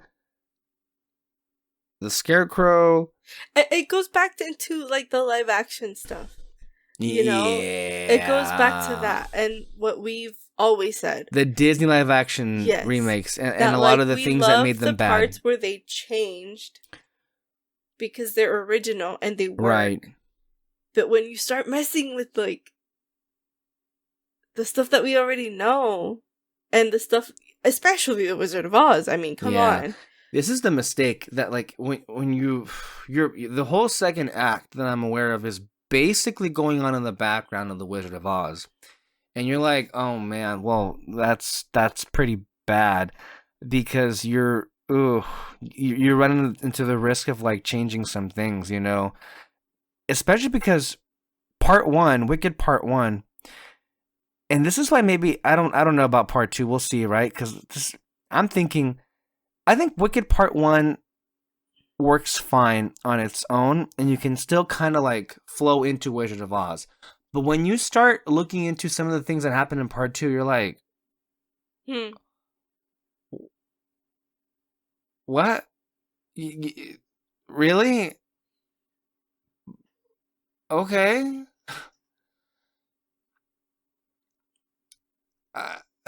Yeah. So, and by the way, from what I am aware of, Wicked fans themselves would agree that part 2 is just not as good. So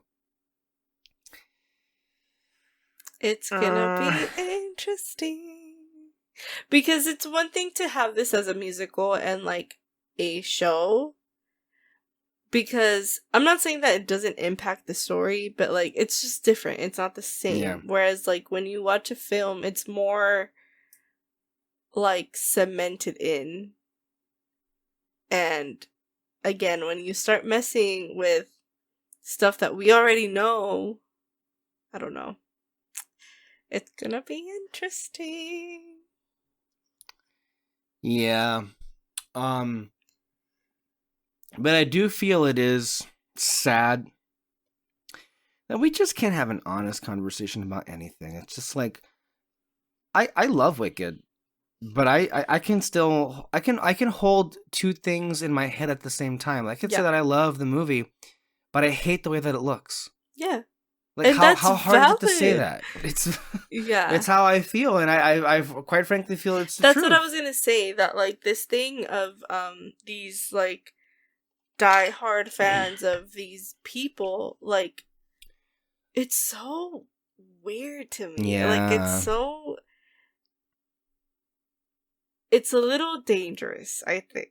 Yes, of course it is fucking dangerous. Because we can't have an honest discussion about anything. Anything. And then when we're not having a conversation or a back and forth or a dialogue, truth dies.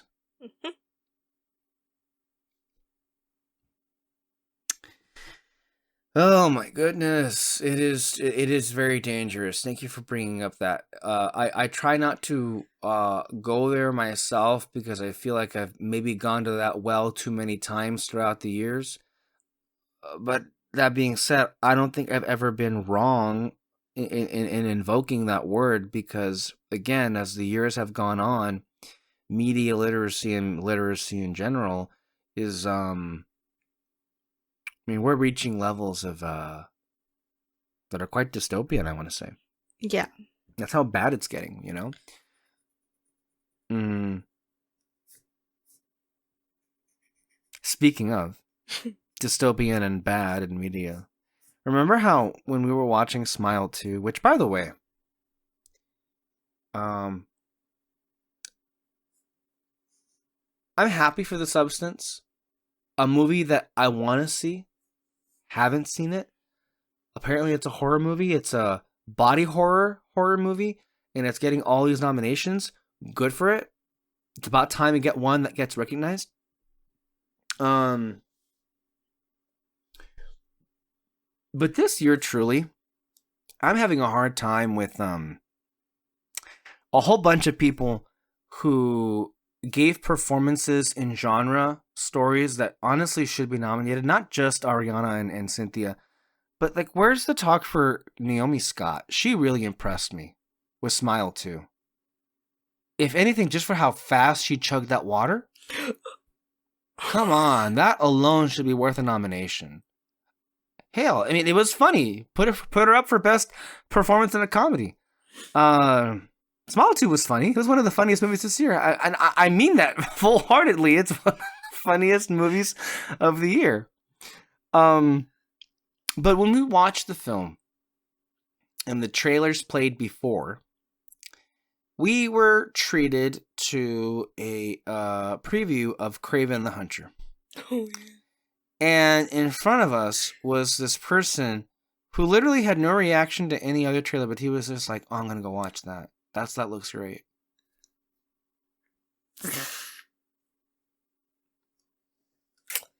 Maybe he was just talking about him. Which, fair. 2024, and other people have mentioned this, has been bookended by two Sony Spider-Man-less movies. We started with Madam Web, and we ended with Kraven the Hunter.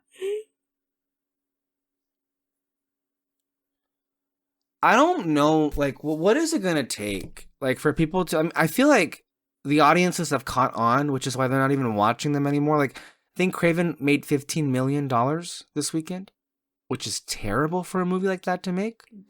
It got even lower scores than Madam Web. Mm-hmm. And I guess I still want to do a Madam Web reaction on this channel because I think it's like I would both. You know what? I haven't seen Why Kraven? I haven't seen the other one. I haven't seen either. Venom. No. Or Morbius. Well, Morbius might be fun. Who knows? I mean, Morbius and Madam Web I think seem more fun. Yeah. At least it has what's his name? Jared Leto? No. Like, what are you talking about? One. Like... The one that played the prince. Damon. Oh, Matt Smith. See, I know him from Doctor Who. Some of us do anyway. Well, yeah. Yeah, Matt Smith. Or better yet, The Crown. That's what I was talking about. Oh, I thought you were saying Damon. Well, I said The Prince. I meant The Crown, and then I said Damon, but I guess I could be talking about which is House of the Dragon. Yeah. All right. That's a pretty long about way. Yeah, I guess he's in there. Yeah. Anyway, just terrible fucking movies, and I'm happy that they've been rejected by audiences. And I really wonder what Sony is going to do now. But we have to commend Sony for something. And of course, I'm not including Spider-Verse because that's really Lord and Miller's baby. So that they're on top of all of that. But when you consider the fact that Sony has been making Spider-Man movies post Raimi beginning around 2011 to right now in 2024, What a fucking abysmal failure. Their only real success was the 3 Venom movies. They all made money. I don't know what the fuck people see in that in those movies or that character, but I guess people couldn't get enough of Venom. But the other ones fell by the wayside. Didn't register whatsoever. Madam Web was so bad. I think it's like a modern day Room, or the Room, I should say. Like it's just clips that I've seen of it. I mean, it was even like even John Mulaney joked about it in the damn Academy Awards. Like, my mom was researching spiders when she died, and that's right. The cultural stamp that it had. I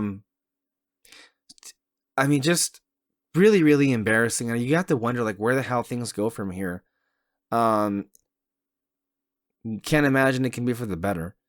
But yeah, it's just, at the very least, it's comforting on some level that there can still be bad movies that get punished for being bad and not making any money. So we can have that going for us. But we're also talking about just like people taking slops. And this also just wraps it around back to Disney, right? Because I guess it was reported last week that Chris Evans is also coming back to Avengers Doomsday. Surprised? It's not at all a surprise whatsoever, which is the problem, is there's no more surprising anymore. I mean, it's pretty obvious with all of... you've telegraphed exactly what you're going to do. And more importantly, people can smell the desperation. I don't know. I'm just like... And then also, how rude of the team of Captain America Brave New World to put out a pretty good poster for what's going to be a pretty terrible movie. Oh. No! Also, I don't know if this was like meant to come out or if this was already known, but I fully did not know who the Red Hulk is.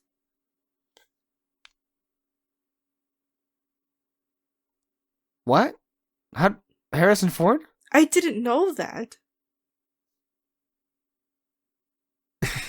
It's been all over the news. I literally had no idea. I found this out literally like a few days ago, and I was so angry. Because I'm like, damn, I at least would have had that. That would have been a good surprise. But now I'm like, I don't want to watch this movie. They advertised it at D23. They even had Harrison Ford do the whole, Hulk thing and everything. To be honest, I haven't kept up with D23. Okay. I mean, in all fairness, maybe it was Comic-Con. They both didn't really matter this year, did they? But I mean, the point is, I mean, I thought that was pretty well known. I didn't know that. But I guess the poster ruined it for you, is what you're saying? No, somebody like posted it, and then I saw it, and I'm like, oh, well, there's that. That's like another thing that I'm so like mad about, that trailers used to mean something. They did, huh? We used to be a society.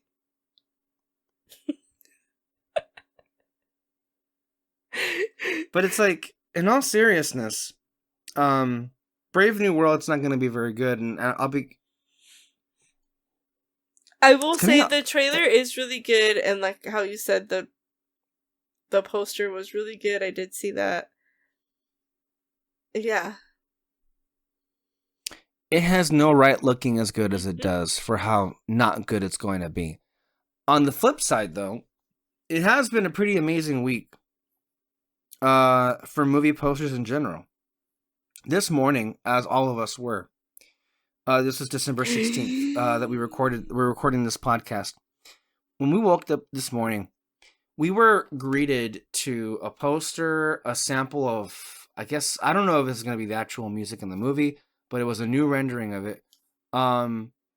and a reminder about why we, all of us here at Red Spotlight, have been such firm believers in James Gunn. Trust in James Gunn.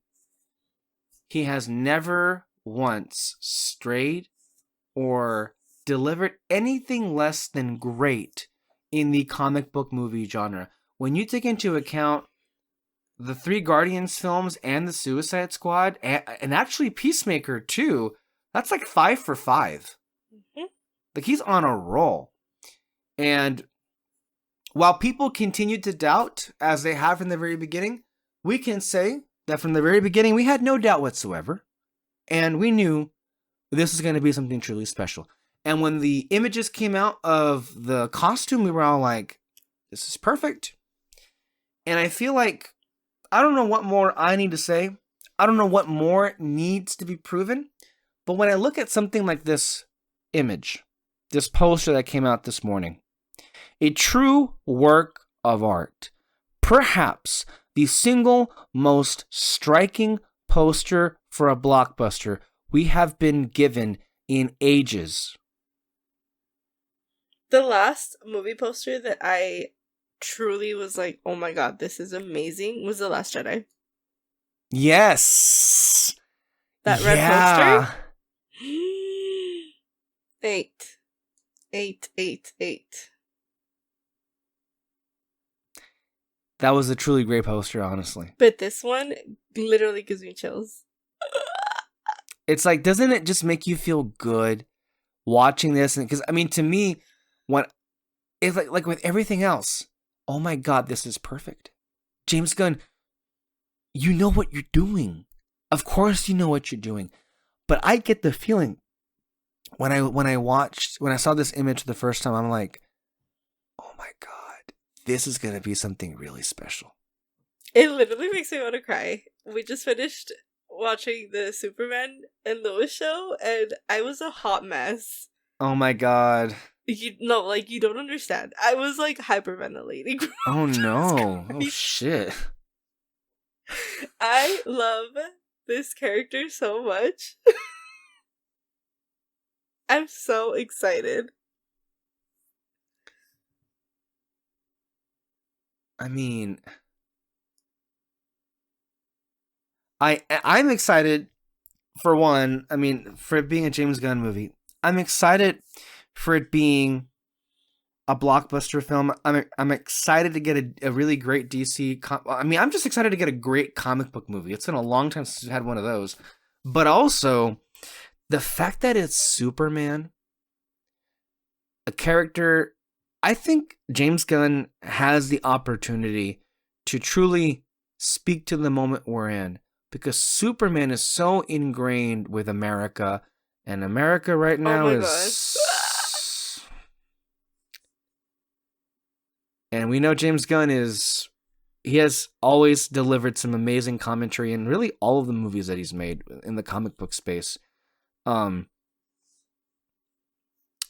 don't mean to sound too presumptive, but like, this is beginning to feel a little bit like when we were leading up to The Force Awakens. A little bit, because, man, there is just this overwhelming sense of faith that, ooh, this is gonna be real good. This is gonna be something. And this is gonna be the film that brings back Superman, because Superman, in the film side, to be clear, not TV, but in the film side, I don't want to throw shade at Superman or Lois or any of the other versions of it, but Superman is a character that is cinematic. And we all know, of course, the 77 film with Christopher Reeve, which there was a documentary out this year, which you need to catch. I have been postponing watching it because I don't want to cry. Yeah, that's the thing. It's like, it's going to be a sad watch, which is not very encouraging to just put it on whenever, you know? But I look at this poster and I'm thinking, we need this. I need this. I need this now. Yeah, it's almost here. It's practically here. And I love how all of us were just like, when was the last time we were all kind of like, we had to hold our breath and we're just like, wow. Right? Thumbs up for that. It's been so long. And this is the part I'm not quite sure about. I don't know what they're planning. I mean, do you think they made a new theme, or are they going to use the John Williams theme that we heard here? Because remember how when the Spider-Man MCU movies came out, they kept using the the actual TV theme, but they never once used it in the actual movies. Are they going to use this Williams theme for their movie? Or are we being teased for promotional reasons and they have an original theme in the film? I think so. I mean, it's James Gunn. Yeah. And yeah, I think that he's gonna incorporate it somehow, but I think that it's gonna be mainly all original. Gotcha. That's what I would think too, which I'm not opposed to.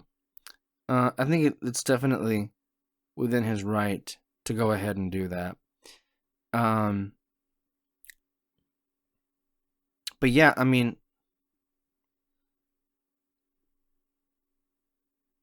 it's about time.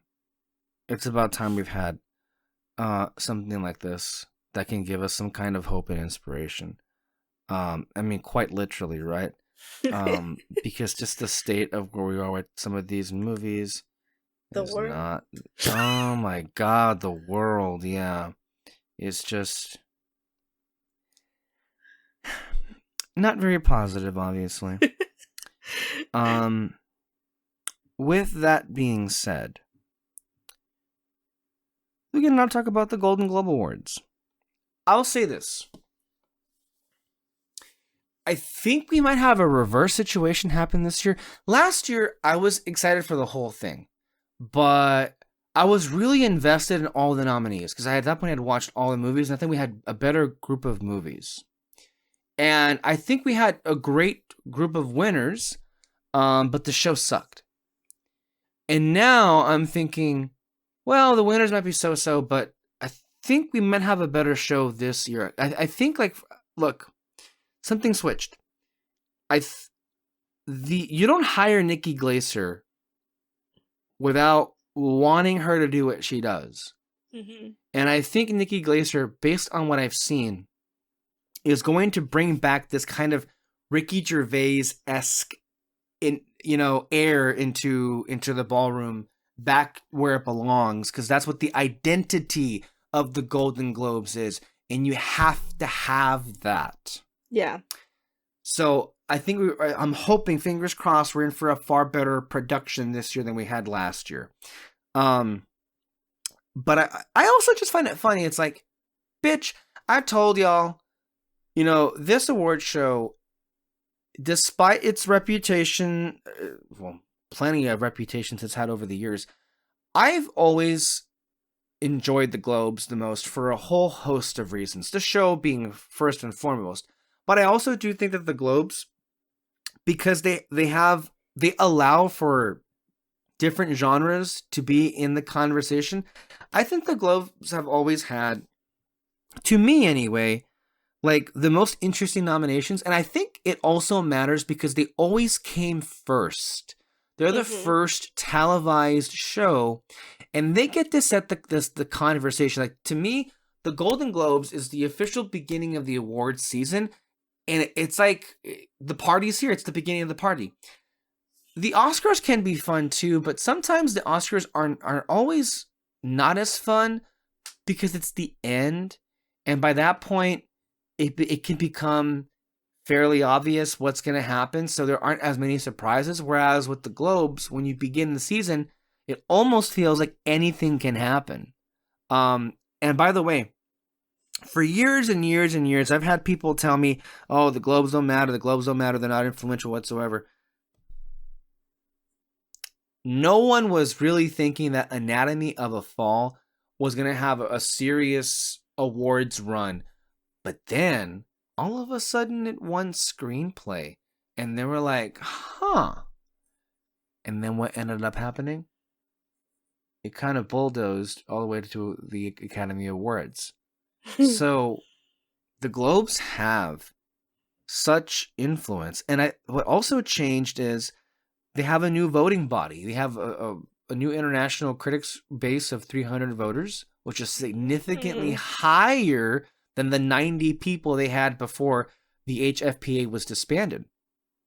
And what that has resulted, and a lot of people took notice of this last year and this year, the Globes have delivered some solid nominations all around. I mean, they were one of the few people who gave Celine's Song a directing nomination last year. And by the way, they also have been having a better track record when it comes to nominating female directors, period. They nominated one this year, the one that directed The Substance. So, oh yeah, they also nominated Greta Gerwig, huh? Unlike the Academy Awards. That's right. I guess there's no accounting for taste, right? So, before I look at some of... Did you get a chance to look at some of the nominees this year? What some observations that you had for them? I will just say, here were the movies that got the most nominations. Emilia Perez got 10, as we previously talked about, which is insane. The Brutalist got 7. Conclave got 6. Honora got 5. The Substance got 5 nominations, which is also insane for a horror movie. Challengers got 4. Too few in my opinion. A Real Pain got 4. Wicked got 4. The Wild Robot got an insane 4 nominations. The Wild Robot is now the most nominated animated movie in the history of the Golden Globes. 4 nominations. As it should. A Complete Unknown got 3. And then 2 nominations for the following films: The Last Showgirl, Inside Out 2, I'm Still Here, Gladiator 2, Dune Part 2, The Apprentice, and All We Imagine as Light. So those were the leaders. And then as far as the major categories were concerned, we have Best Picture, or was it Best Picture or Best? Yes, but Best Motion Picture Drama, and then Best Motion Picture Musical or Comedy. For reference, for those of you who are not aware of, the Golden Globes are known for stretching the definition of musical or comedy. So sometimes they may nominate movies in there that are not either a musical or a comedy, but they're just there because they're that popular. So, I mean, one of the most infamous moments is when Ridley Scott won this award for Best Picture Comedy for The Martian, and his opening moments of his speech was like, comedy? One of the most memorable moments of the show. So, 6 nominees for the drama category: The Brutalist, A Complete Unknown, Conclave, Dune Part 2, Nickel Boys, and September 5. And then 6 nominees for the musical or comedy: Honora, Challengers, Emilia Perez, A Real Pain, The Substance, and Wicked. Alexis, how are we feeling about these nominees? I saw a tweet that said, actually, let me pull it up. I have it right here. Let's pull it up. Because it matters. I will say Dune Part 2 did not get nominated for the Box Office Award, which no one cares about. But the reason it wasn't nominated was because they didn't submit themselves into that category, which I think is just strange. Why not just automatically have it considered in all of the categories? Award season can be very strange and weird sometimes. And I also feel like, what's happening to Dune is just so unfortunate. I feel so bad for Hans Zimmer because, I don't know if someone in the Academy is out to get him, but the idea of him being, ineligible to run for original score when he's already been nominated by the Globes and the Critics' Choice is just... Yeah. What does... I don't know how to pronounce his name. what does Denis Villeneuve Denis Villeneuve. have to do to get some goddamn respect around here?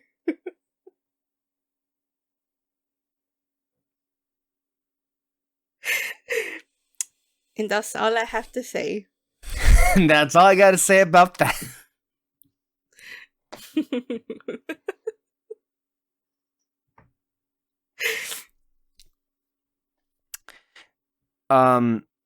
Since you mentioned that, the nominees for director: Jacques Audiard for Emilia Perez, who we mentioned earlier; Sean Baker for Honora; Edward Berger for Conclave; Brady Corbett for The Brutalist; Coralie Farget for The Substance; and Payal Kapudia for All We Imagine Is Light.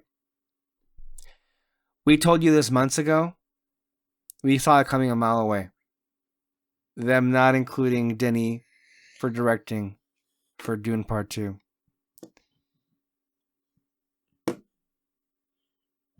The disrespect that Dune Part 2 is getting this award season, I don't know, Alexis. Correct me if you feel this way, but it feels personal. It hasn't even started, and I'm done. Like,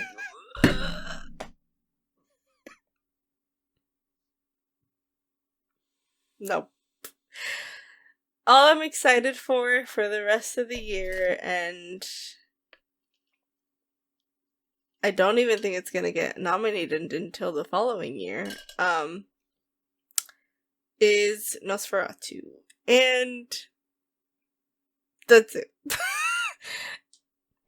Unfortunately, Nosferatu was eligible for the Golden Globes. It didn't get a nomination. Oh. Okay. So much for that. I don't want to stomp out that hope, but might as well just kill it now because it's been dead for weeks.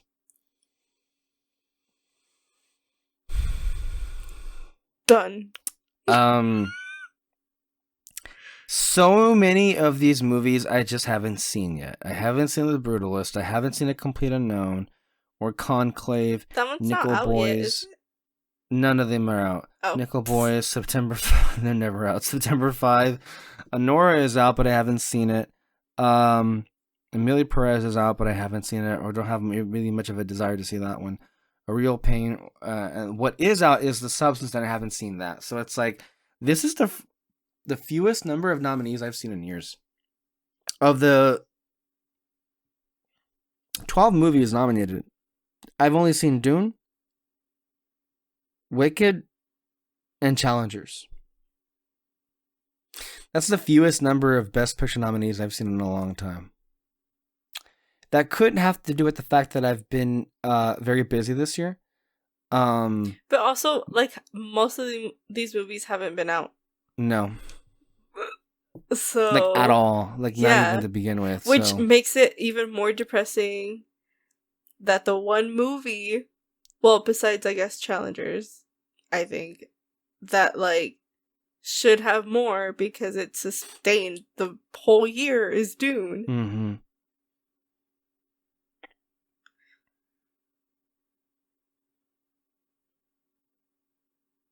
So Zendaya was nominated for Challengers, and Challengers got in here for Best Picture Comedy or Musical.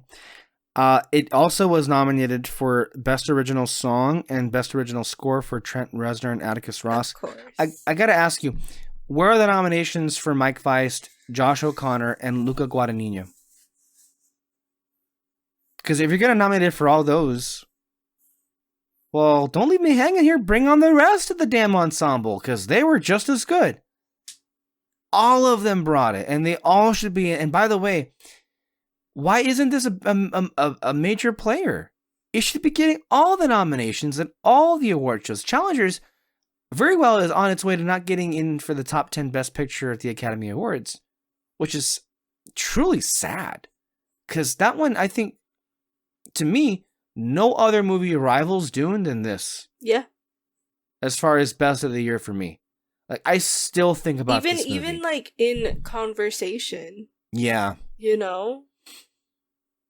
And by the way, like, no other direction rivals Denis than Luca's with this movie. I think Luca really went like God mode with how, like, this is one of the best directed movies I've seen. Yep. And the fact that he's not in this conversation is gross. Like, I mean, it's like, to me, this is why I can't really get all that invested, because I'm like, well, I feel like the last couple of years, they've had enough people where I'm like, oh yeah, this is like, yeah. Yeah, but here I'm like, I mean, last year we had movies no, where we were like, we would be okay with either or winning. I'm trying to make the thumbs down happen. It's not happening. Okay. Whereas this year, it's like there's one obvious answer to all of them.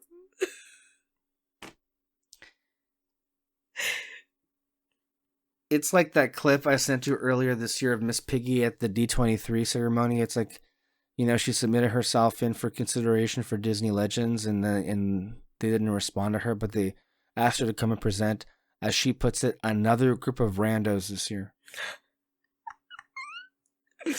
Yep. Which is what this feels like. I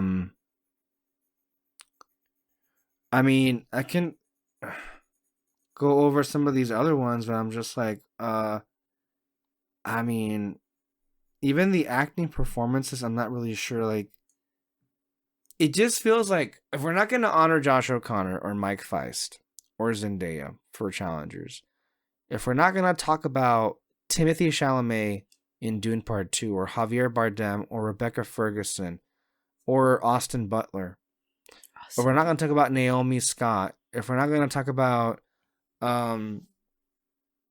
literally all these people, then who the fuck are we talking about? And I'm like, I mean, I'm happy for Demi Moore. Mm-hmm. Let's see if that goes anywhere with the substance. That is quite a surprise. I'm happy for Ariana Grande, because that was definitely a deserving role to look out for. I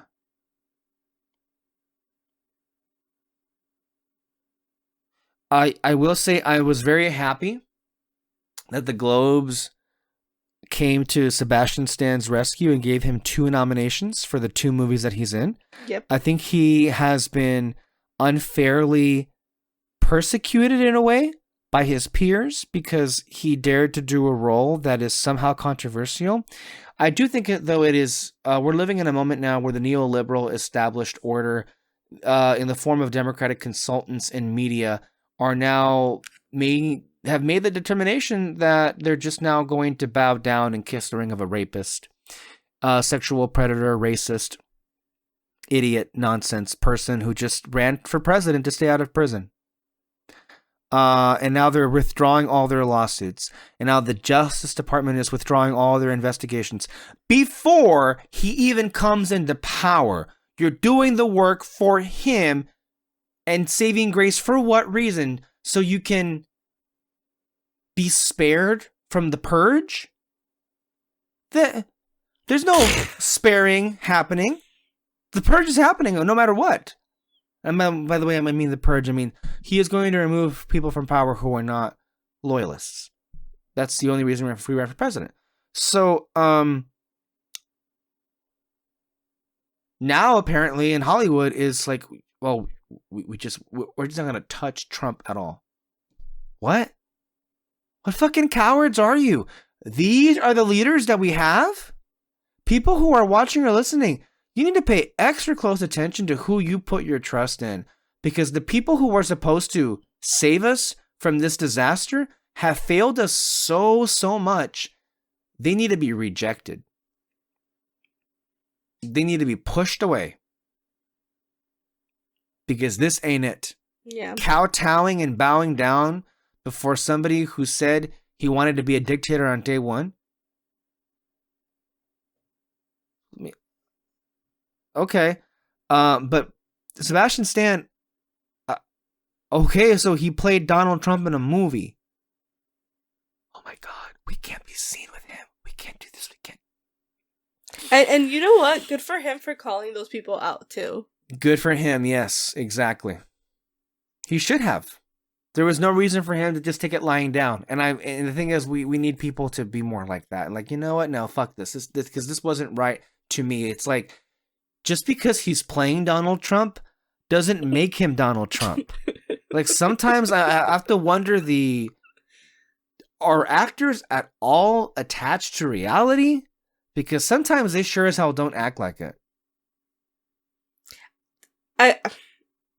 I'm not like excusing their behavior and what they're doing, but this is what cancel culture gets you. Yes. You know, this is, again, going back to the conversation what we were saying earlier. When Me Too first came on the scene back in 2007. What? I'm talking about earlier about these people that are like so ride or die. Well, yes. I mean those people too. But they're included as like way back in 2017 when Me Too first came on the scene. We were like, yeah, let's take these assholes into account. Let's go ahead and give a microphone to all of the women who have been abused in so many ways, and let's go after these monsters. And in many of these cases, they were actual criminals and rapists that needed to be put away, and good for that. But there was this cascading effect where we were in the real immediacy of Me Too breaking out. We were like treating Aziz Ansari with being the same as Harvey Weinstein, which they're not the same thing at all. And now it's kind of cascaded into effect where now I guess Barry Keoghan is just as bad as Harvey Weinstein, right? Because, I guess he's a cheater. That cheating is not the same thing as rape. And the internet is really getting out of control with this whole situation. And I feel that is what has caused the opening for the anti-woke mob and the right wing to come in and hijack this conversation and make the whole left look bad, and making the left being the authors of cancel culture, when in reality, it's the right wing who love cancel culture more than anybody else. I wanted to be clear about that. I wasn't blaming the whole thing on Me Too and it being the fault for all of these different things. Like, Me Too is a very positive thing and a very good thing, but it wasn't always going to be perfect. And I feel like it was never going to work on the internet because the internet does not allow for any kind of nuance or context whatsoever. Now, the internet can only be 100% good or 100% bad, and that's not going to work out. And all these years later, people have been turned off because some people have been so crazy, honestly, in not wanting to deal with the reality. I just think it's absurd that we live in a time and place where the common person hates the left because of cancel culture, when in reality, the right wing has used the power of the government to actually enforce cancel culture and muzzle government workers and muzzle teachers and ban books and burn books and literally have gone after people's livelihoods. Do we all forget that Mike Cernovich, this right-wing Trump supporter, was trying to get James Gunn fired and succeeded because he dug out some old tweets years ago? What was the point? To get him fired. That's cancel culture. Anyway, sorry for the rant. Alexis, continue. About Sebastian Stan. Good for him. He's nominated, and those are actually, I think I've told you before, the two movies that I like really want to see also. Especially the, I forgot the name of the other movie. Not the Trump one, but the other one. Yeah. Well, I had it, and I took it away. It's okay. Go ahead. But yeah, and again, good for him for calling those people out. I like the variety interviews. I think that they're fun, and sometimes I find the pretentiousness funny. Yeah. But sometimes like it's cool to, have them deep dive into their craft and stuff. Like, it's interesting to hear. And I don't fully blame them. I know that like a lot of it is maybe they didn't know that this was like something that was happening, you know, where he got left out for some reason. But it's also like our job to not be like afraid of, you know, the internet. And Yeah. you know, like the internet is such a strange thing, but it's also like it's scary because you don't know like the power it holds sometimes, but it's also like you also have power and to like things that you do, and I don't know. It's just kind of That's like that's why I when comments like I know Tom Holland the other year on a podcast he was like, yeah, my mental health took a hit mhm, over the internet, and then Barry Keoghan literally taking himself off of Instagram and releasing a statement. I'm like, guys, this is not it. get a hold of yourselves. It's a goddamn comment section. Don't let it hold power over you. Look at what Rachel Zegler is doing. She doesn't give a fuck. She does not give a I fuck, mean, I'm and sure she's she who she does, is. but I mean, like, no. Wait, yeah, she on some level now, because I mean, the media is reinforcing these stories and making her think like, oh, am I doing something wrong? She didn't do a damn thing wrong. She was expressing opinions and being herself, and the internet was like, fuck you. How dare you have an opinion? yeah, Ah, man. But I mean, for the most part, what I have noticed is that Rachel has not stopped being herself. exactly. It's like, you know what? No. I'm going to be who I am. And so many people who work in the entertainment industry are like, well, we can't do that because it's somehow going to offend somebody else. Okay. Sure, I guess. But I think just get a hold of yourselves, guys. Like, there's no need to be that fragile over what idiots and faceless people say on the internet. It's just like come on. And I'm not saying that it can't be hurtful, but there comes a time and a place where you have to learn to not take it as seriously. And it's just been an ongoing thing for many years. I mean, Daisy Ridley was chased off, Kelly Marie Tran, Leslie Jones. There's like this long line of any female of color who's worked in Star Wars has been chased off the internet. I mean, it's just like it keeps happening and it keeps happening, and I'm like, well, at some point, the solution is to just stay off of it, or don't read the comments. But also, people leaving the comments and saying things like, ugh, it's crazy. It's not okay.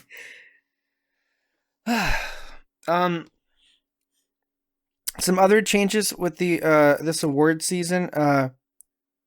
So the Golden Globes last year, for the first time, you could watch them on CBS and stream them on Paramount Plus. This year, for the first time ever, the Oscars are going to streaming. They will be still on ABC live, but you'll also be able to watch it on Hulu for the first time ever.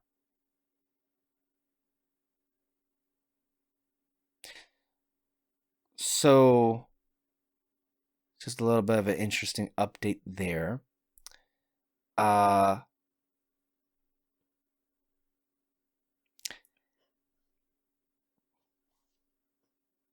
don't know. I sincerely hope things improve in 2025. I hope we have more movies. Honestly, I hope we have just some better stories. But like, you tell me, Alexis. Do you think I'm exaggerating when I'm saying that this has been one of the most depressing years ever? Maybe for you. I mean, when it comes The end of the to year is not talking so about hot. movies, well, yeah. Yeah. I mean, you can't do any worse than 2020, right? That's true. Where we had nothing happen. And the only thing happening in 2020 was Tenet. I think there's been good moments. There's been some. Oh yeah. You know, it hasn't been too horrible, but I mean, in comparison to the last couple of years. I mean, I'll put it to you this way: the summer was very uneventful. All that there was Deadpool and Inside Out 2. And then now, what are we having for Christmas? We're gonna have a showdown between Sonic 3 and Mufasa the Lion King. It's okay. I'm not watching those movies. No. I don't know what I'm gonna watch. I mean, Nosferatu. Oh, that's you keep forgetting. We need to watch, it. Nosferatu, and yeah, and I'm excited. I'll catch Timmy in that movie. Yeah, there we go. That'll be the movies I'll watch. See, that's what I mean. Like, there's been hits, but like very far in between. Maybe that's why it feels like such a barren year, because usually what it would feel like. I mean, remember, even just like. I know this is like before COVID, but like in 2019, 18, 17, 16, there would be something out every week. Yeah. For the most part, you know?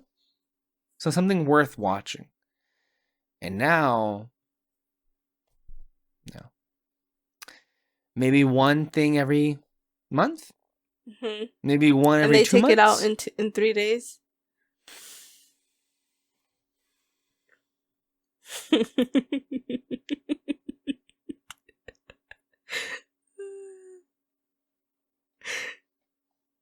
Yeah.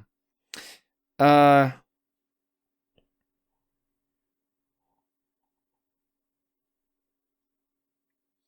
think we're done. As far as today is concerned. Thank you for being here. I appreciate the time that you've given to the podcast this year.